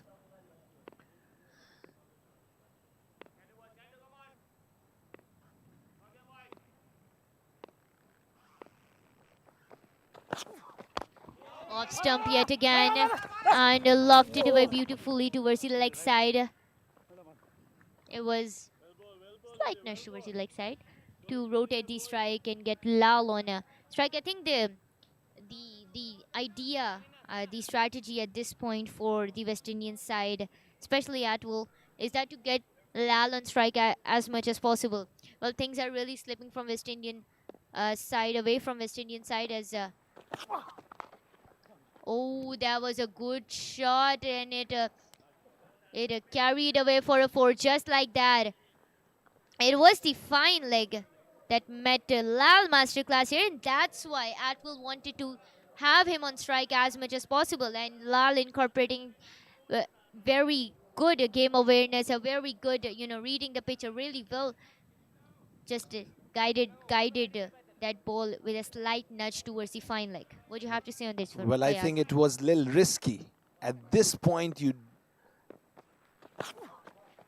it's not necessary to take these kinds of risk at this point because already 6 wickets are down. You're just very close. And if I talk about the Sri Lankan side, they're going to hit you hard in the death overs. You're just 5 overs down, and taking these kinds of risks when you are being set on the crease, it will be very costly in the end. Yeah, but I think Kumara really provided him with that groove, Lal, and he just channeled it, utilized it to his best. 103 for 6 West Indies after 15 overs.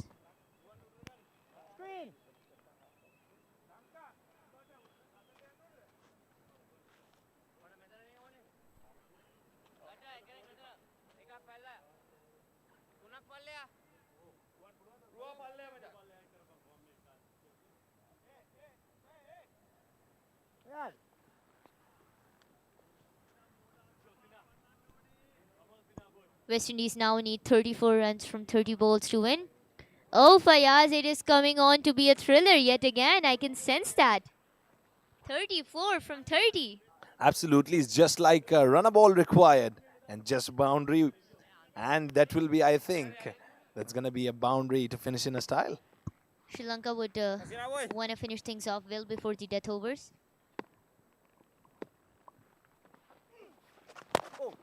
Oh, away from the off stump yet again. Pished off by Wetanage.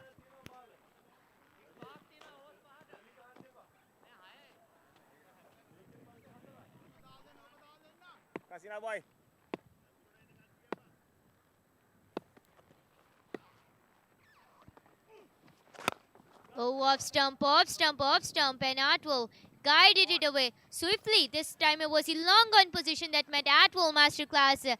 This is what he had been waiting for, and this is why he was not going on for that long hits for long.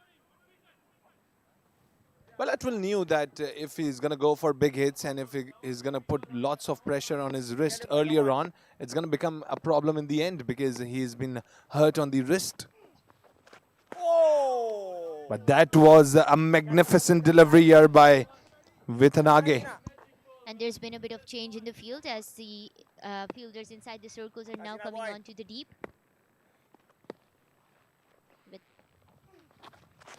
Oh, off stump yet again. That was well fielded by the bowler, but the ball was gonna run away towards the long on position. There was a fielder already there. That's why there was a change in the field. That's excellent captaincy. Well, it was just like a bullet fired from the gun. Just look at it. It hit the hand of the bowler. Yeah, well, had it been caught, it would have been a very good catch, but owing to a slight nudge from the bowler's hand, the ball was guided towards the long on position. Off stump yet again, and a slight nudge towards the offside to run between the... Come on.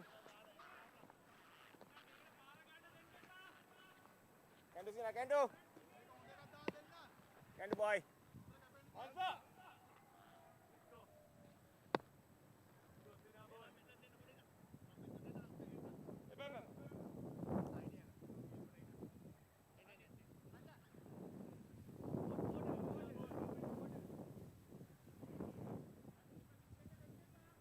Come on.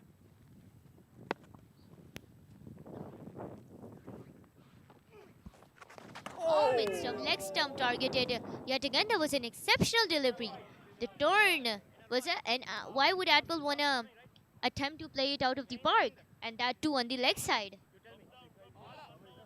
I get that it was pitched well in line. I get that it was pitched towards the leg stump. But knowing Sri Lanka, knowing how well they do in the death overs, you wouldn't want to take that risk.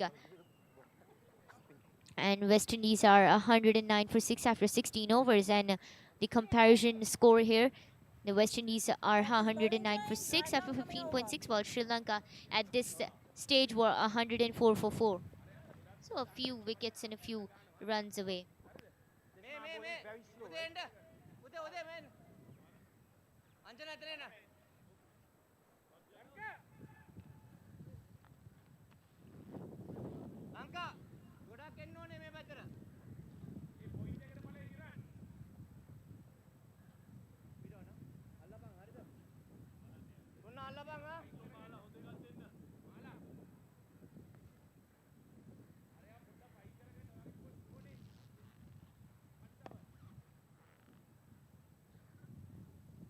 Guys, come on.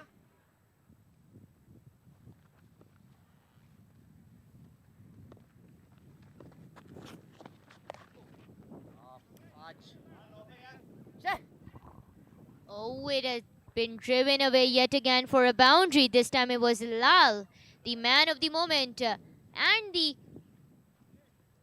deep fine leg there. Low. Low. Ball is coming around to you. Deep square leg yet again. Screen. Screen.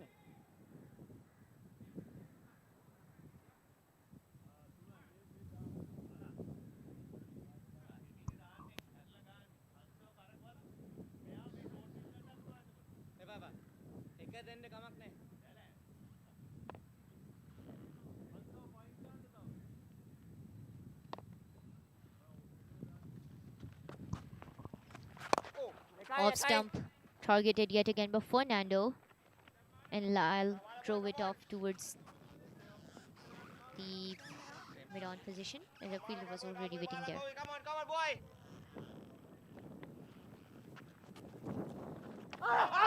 Oh, that's a strong appeal.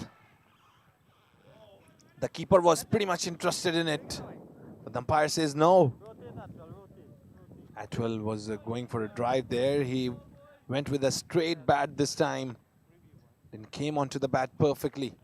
And that's Marlon Fernando. But this time he walks away pretty much ahead of the off stump. Went till the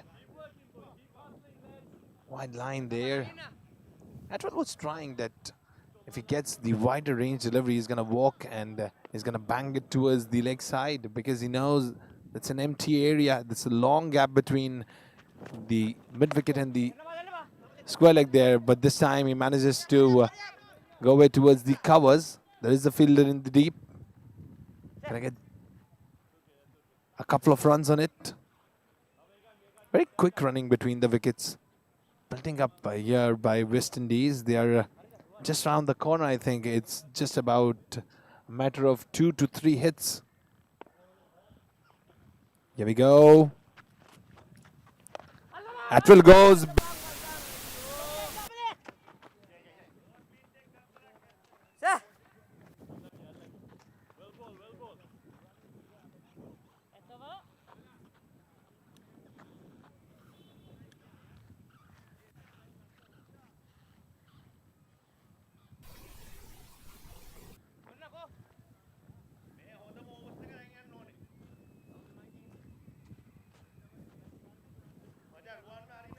And there was just miscommunication between them. One said I wanted, the other said I wanted, and the third one said I wanted, I'm going. And in that sort, no one really went to catch that ball, and it landed in the no man's line. And just like that, West Indies are 118 for 6 after 17 overs. And I remember that Saeed Ajmal and Shoaib Malik, that was a fumble, and the ball landed between them. It was like, now you catch it, now you catch it. 17 overs gone, 118 for 6. West Indies chasing down the target of 137.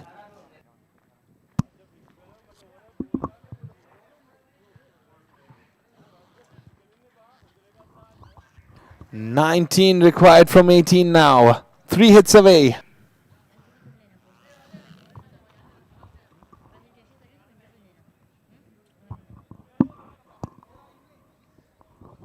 Well, another magician, Rajiv, in on the bowling attack for Sri Lanka.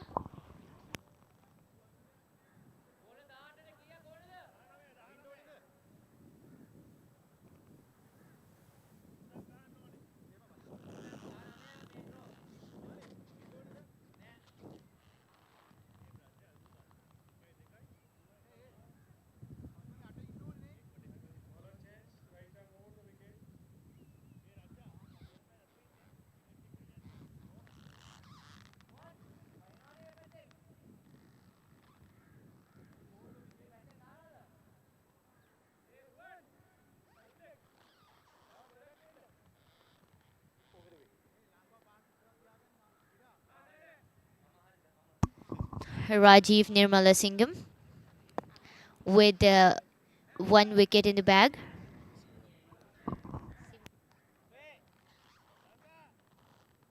Rajiv Nirmalasingham.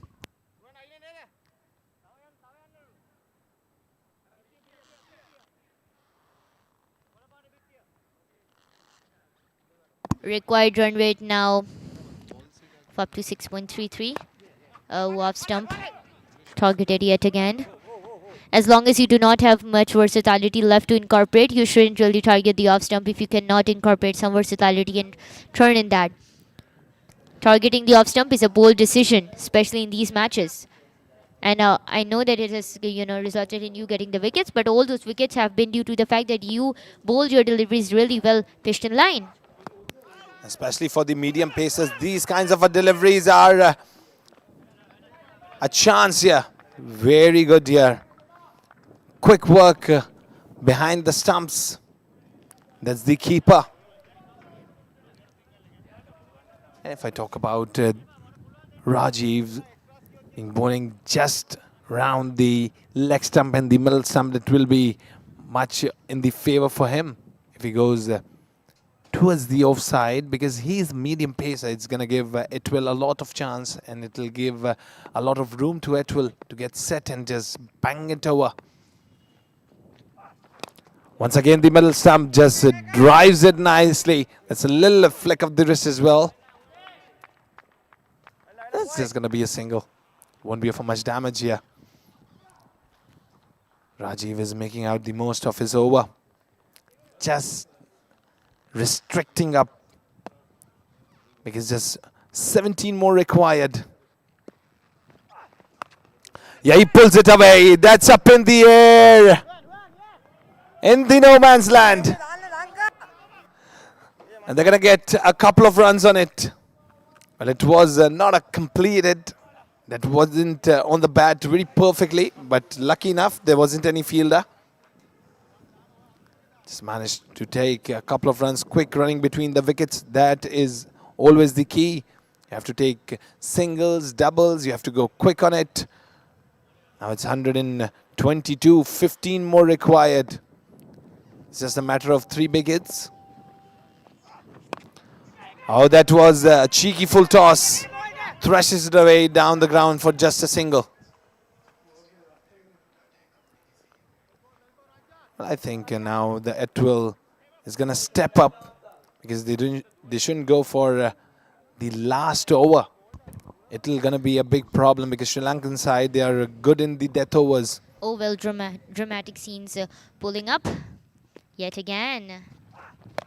Oh, mid stump, it's gone high.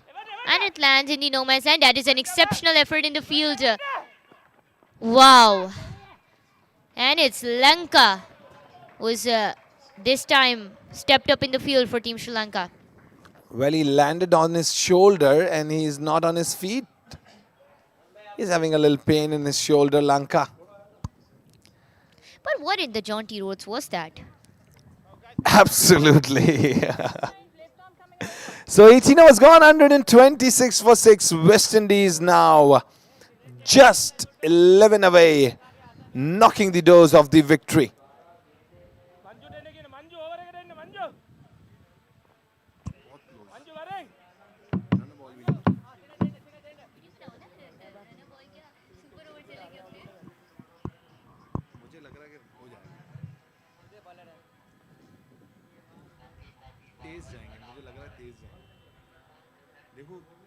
3-4 minute की video तो अच्छे से बन जाती है, फिर वो WhatsApp पे आती नहीं है।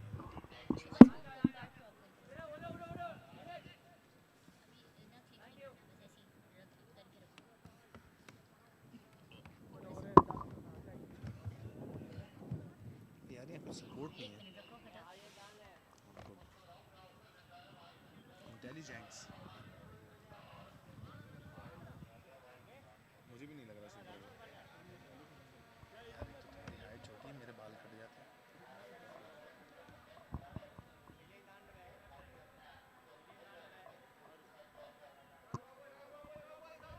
स्पाइडर गेम की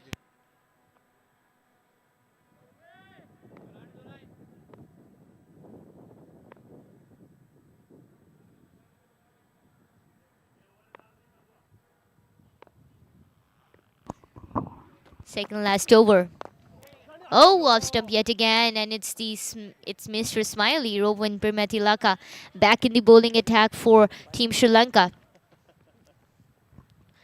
As you can see now, the Sri Lankan side, they are restricting them up, delivering it onto the middle stump and towards the off.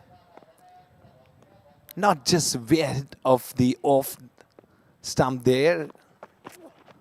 Once again. Stump, yeah, this time, and it was a bit low, his delivery. He intentionally pitched it line, and it worked, just like that. I'd say I'd use my favorite phrase here, inches. It was inches closer to the bat, and owing to an edge, it landed straight into the hands of the fielder, of the keeper, who made sure to grab it, just like that. And in the attempt, Vishan Lal fell prey to an exceptionally well-pitched delivery by Rowan Primathilaka. Absolute scenes here at the Southern Club. We're about to witness a second consecutive thriller here, and that's what I was concerned about from the West Indian perspective. It shouldn't have gone down to the second last over. But it was not inches closer, it was the involvement of the bat that went straight away into the hands of the keeper. A well-judged catch it was, very quick behind the stumps. And that is how they took a great man there. It's a big wicket. They are very close to the victory, West Indian side. Now they just need to go for singles and doubles, I guess. Not going for too hard ones, because it's just like a runner ball required right now. 127 already, 137 to be made. Yeah, but I mean, it does sound tempting, you know, hitting big shots at this point. But really, they should just rely upon running between the wickets and hit a bad ball that comes to them out of the park. And Rowan Primathilaka, he is going to exploit this weakness of the Windies. He knows that both Puran and Atwell have the potential to go for big shots, especially in the death overs. So Rowan Primathilaka is going to trick them into hitting a big one. That's the game plan. Rajapuran is in, bats with a strike rate of 141. But if I talk about Atwell, he's now set on crease. He has played 37 deliveries. Off stump, nudged towards the offside. Fielder already there. They're going to come for second, and they get a second one. Puran welcomes him with a couple of runs. Opens his account with that two cheeky double, I would say two cheeky runs that were very much taken quite quick there.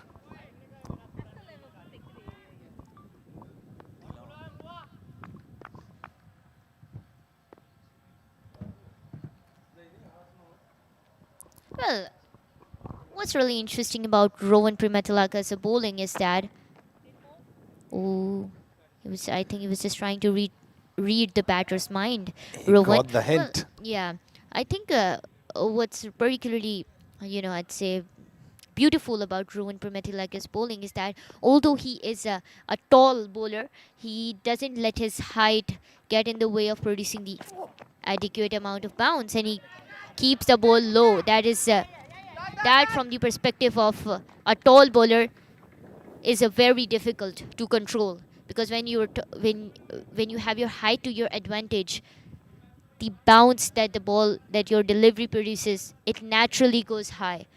But being a tall bowler and keeping the ball low, ball soft, that is something that's very rare. And only a few rare bowlers can do that. And Mitchell Stark is one of them. And I can say it's an art.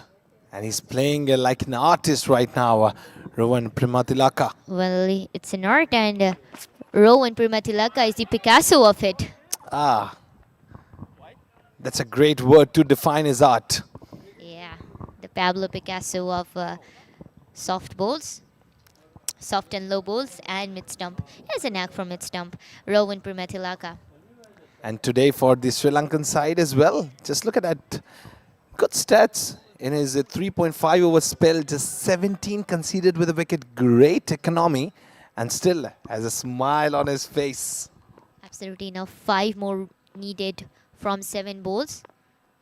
Rowan would want to end it with either a dot or a wicket. Oh, away from the off stump, pushed it towards the offside. They're going to come for a second. And they easily made a second there. End of the over. West Indies are now 134 for 7. Just 3 runs away from the win. But I mean, considering cricket, even that can become a bone in the epiglottis for them. I can say that I remember the over which Osman Khan Shinwari did for Karachi Kings, defending the 4 runs in the last over. Well, I did. Speaking of Osman Khan Shinwari, I still remember that World Cup 2019 World Cup debut match that he played against Sri Lanka. He was exceptional in that, bagged 5 wickets, and Sri Lanka were 20 for 5 in that match, owing to Usman Shinwari masterclass. Absolutely.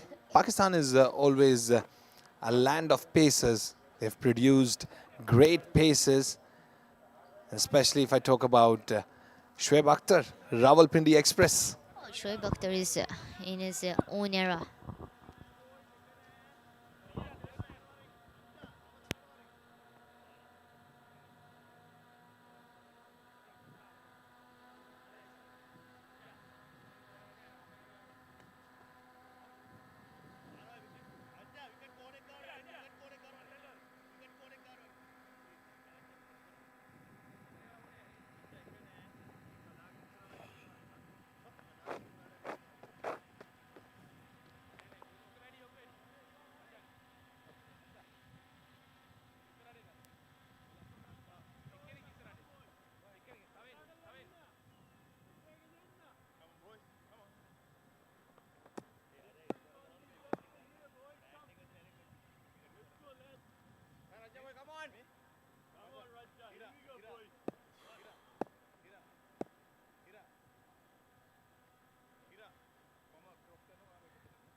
Rajiv Nirmalasingham back and lets the leg side. He was leg stump he was targeting, but it went straight in the hands of the fielder to bring up a wide for Rajiv. Not the start he wanted to his over, especially not at a condition where you would want every run to be saved, and that's an injury scare for the keeper. Doesn't look in good shape. Sipala, he is in so much of pain. He landed on his shoulder and he has hit his head on the ground as well. Oh, it was on his head. Oh, that was very painful. It's going to be a few lacerations on the cheek for him. Must get a physio there. He must get a physio. Umpire having a chat with him. And that is much required. It must be very painful. He's getting him checked. Okay. Thank God, he's fine. And we're back with action. West Indies now just need 2 runs. 135 already made. 2 more to go. They have to That's pull off a miracle here, Sri Lanka.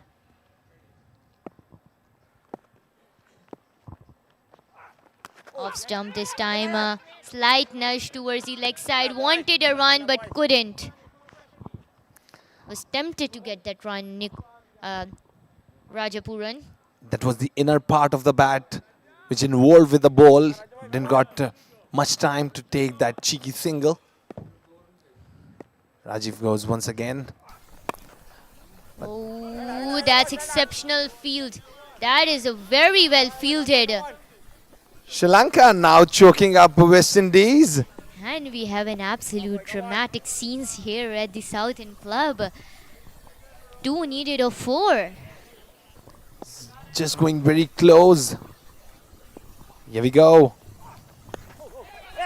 Oh, wanted to get that run. Chance of a run out, but no, they were safe. That was very risky. Very risky. It was just inches. That was inches, I would say. inches away. But now the scores are level. West Indies round the corner, knocking the doors of the victory. 3 more balls to end this innings. And the last nail in the coffin too. Absolutely. I'd say cherry on top as well. Yep. Oh, mid-stump. Mid-stump. They get that run. And West Indies managed to clinch a thrilling victory against Sri Lanka. Wow. What a win. What a win. Absolutely stunning. This match also went close. West Indies, it wasn't a good day for them yesterday. They were very close of it. And then finally, being very close in the last over, they managed to secure a victory. West Indies won by 3 wickets here. And I can say they did a wonderful job today in the bat. Well, they were losing the wickets. They did singles and doubles, and it was all at well till the end. He tried his best. He took 3 wickets. He went till the end, and that's kaboom, the victory in the pockets of West Indies.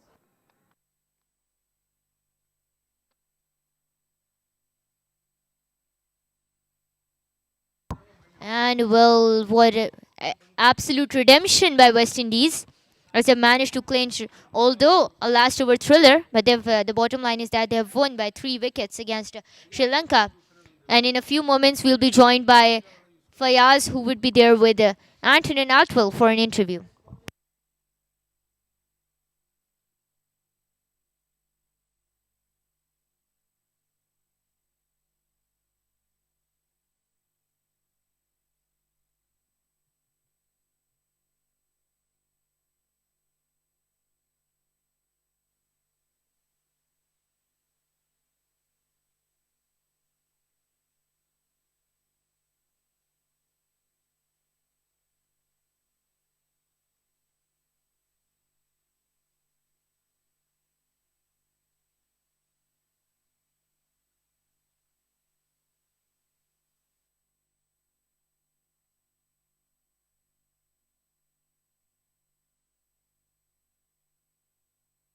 An interesting win by the West Indies against Sri Lanka, won by 3 wickets, and Sri Lanka posted up a total of 136 for 8. All West Indies managed to clinch their victory, although a last over thriller 2 balls before the end of the innings. And just like that, West Indies won by 3 wickets. Lawrence Farnham, the captain, gave some hope to the Windies as he stood tall in form with a score of 32 of 18. Anthony Atwell been absolutely amazing. He didn't let that injured finger get in his way of scoring runs, putting up runs on board for his team. Anthony Atwell scored 30 of 39. Lal also started his innings in style with a 6 and carried that momentum through as he scored 23 of 13. And Sri Lanka looked really good there in the field. Well, I would want to commend Team Sri Lanka for an exceptional effort in the field as well. They were very, very good in the field. That was absolutely brilliant. They were in their Asia Cup era.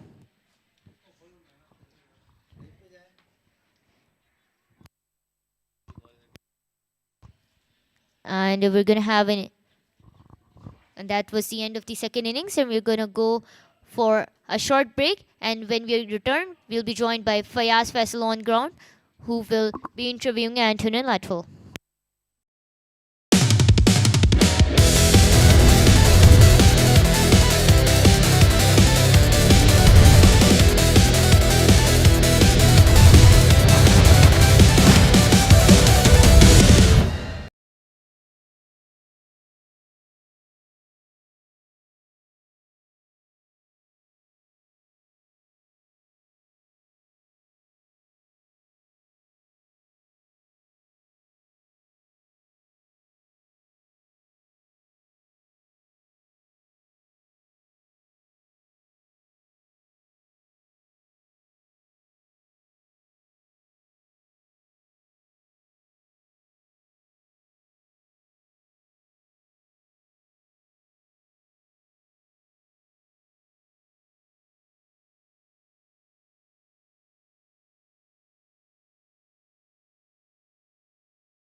Okay, so I have Antonel Atwell with me today. He has played a wonderful game. It was an all-round performance. He has taken 3 wickets and he has scored 30 quick, and he was not out. And his innings were just like a backbone for a West Indian side.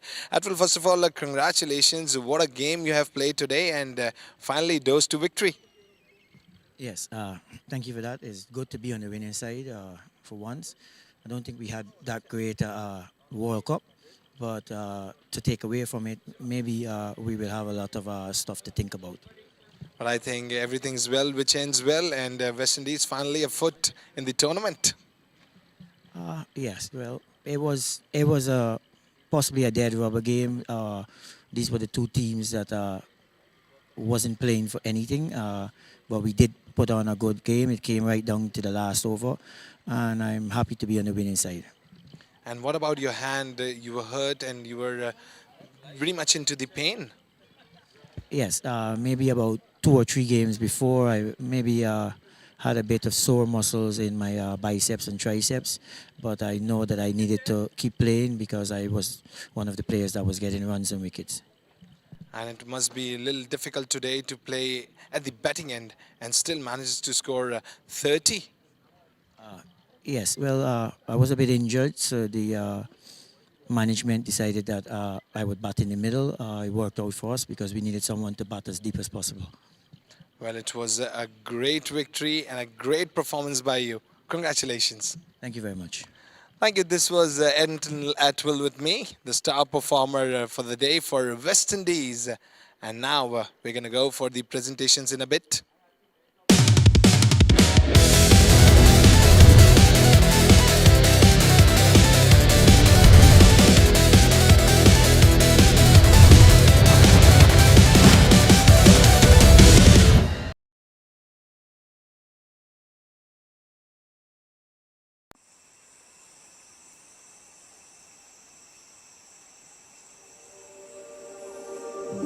Coming to Guyana, the experience is just unique, different from any other tourist destination that you can think about.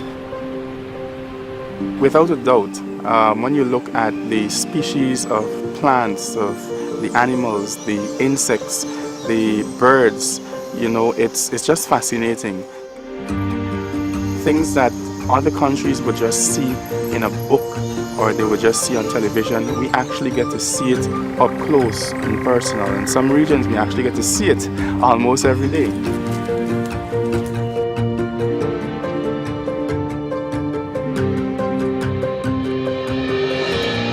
Guyana and its landscapes are as diverse as its peoples.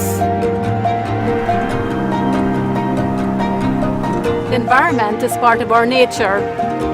Our very majestic waterfalls and rivers, our wide variety of flora and fauna are all part of what we stand for.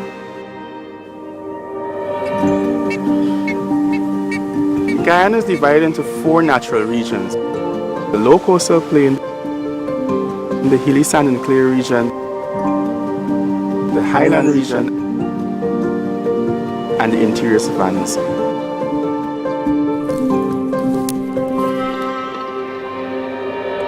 Each one of these natural regions has their own uniqueness, their own beauty, and something compelling and satisfying that kind of just hones you in.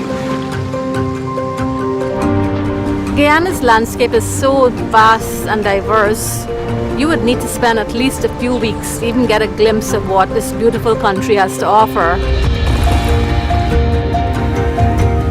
From the mangrove forest and its rich ecosystems and migratory birds and scarlet ibises in the north, to the Pacaraima Mountains, Panuku Mountains, and all of the wondrous rivers and waterfalls in the south.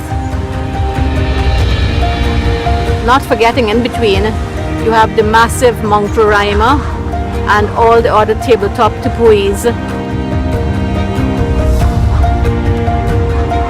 And as you move around Guyana, wherever you go, there's always something surprising. There's always another surprise that awaits you. It's a moment that you would want to repeat and repeat and just want to all over again.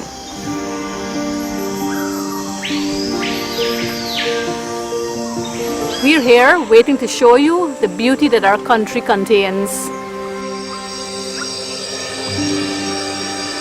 So what are you waiting for?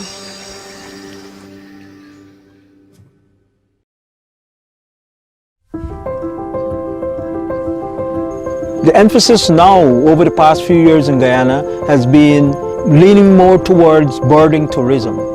A lot of people are coming now because to see birding. Guyana is off, we would call off the beaten tourism track. It's a new frontier. We actually have, in terms of birds, we have over 900 species of birds and over 70 species that are Guyana Shield endemic. Some of them are easy to see compared to neighboring Guyana Shield countries. Guyana is indeed unique in terms of birding because of the diversity of species. You go on a birding trip and there are many other mammals that are present. And so there are many species that can be observed over the period of time that you are in Guyana.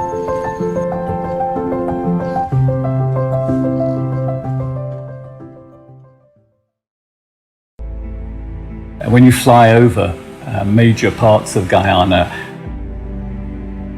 it's uninterrupted forest. Guyana has done a really good job in terms of preserving a lot of the environment, which in other countries has simply been lost. In a lot of countries, you rely for special birds and for conservation generally on little pockets of little oases of good forest or good habitat. But in Guyana, you've got a lot, and I hope it stays that way forevermore. Showing people our country, birds, our culture, the way we live, I believe one of the best ways of promoting conservation efforts. I love seeing birds. I don't know what is so addictive about bird watching, but when you see the first bird and you get into it, you want to see an excellent, especially new species. And the more difficult it is to find, it makes it more interesting. You want to go challenge it. Every unique birding trip that we run in Guyana must see the sun parakeet. And that's why we go to Karasabai.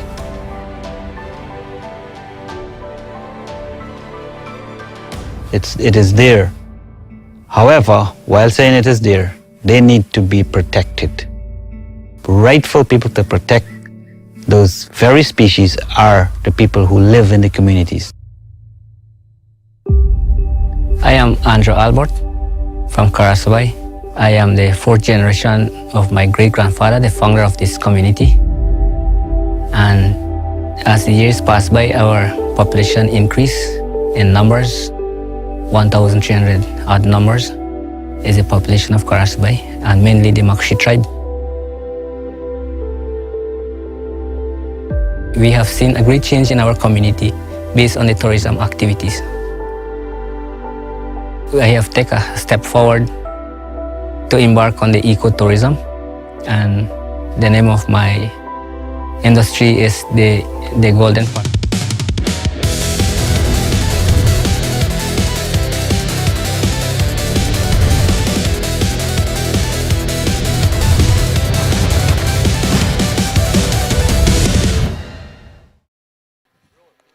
Welcome to the post-match presentation of the final playoff match of the tournament IMC Over 40s T20 World Cup 2025, and that was played between Team West Indies and Team Sri Lanka, and what a match had it been. But West Indies have finally managed to clinch a very nail-biting, thrilling victory by 3 wickets. But kudos to the Sri Lankan team for putting up an exceptional effort in the field as well. And proceeding ahead for the presentation ceremony downstairs, I'm joined by my presentation party. That includes, starting from my right, our chief guest, Mr. Shamim Khan, who is the executive director of Southern Club. Then the incredible Mr. Rohan Pirmathilaka, who is the team manager for Team Sri Lanka. And Mr. Babar Basharat, the match referee. Wilma Jones, who is an international umpire who's flown in all the way from South Africa to grace her occasion with us here. And next up we have Mr. Babar, who is also the on-field umpire and the captain of Team West Indies, Mr. Lawrence Farnham. And proceeding with the presentation, I would now like to invite the chief guest, Mr. Shamim Khan, to present the Best Bowler of the Match award to everyone's favorite, Antonin Atwell, for incredible 3-wicket haul in 4 overs, and he conceded only 14 runs.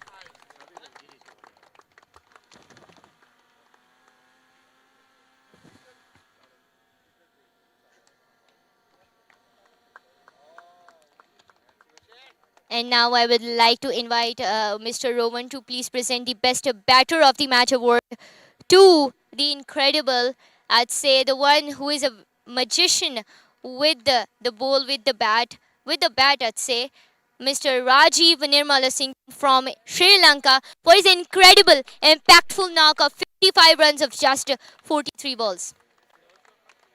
It included 4 sixes and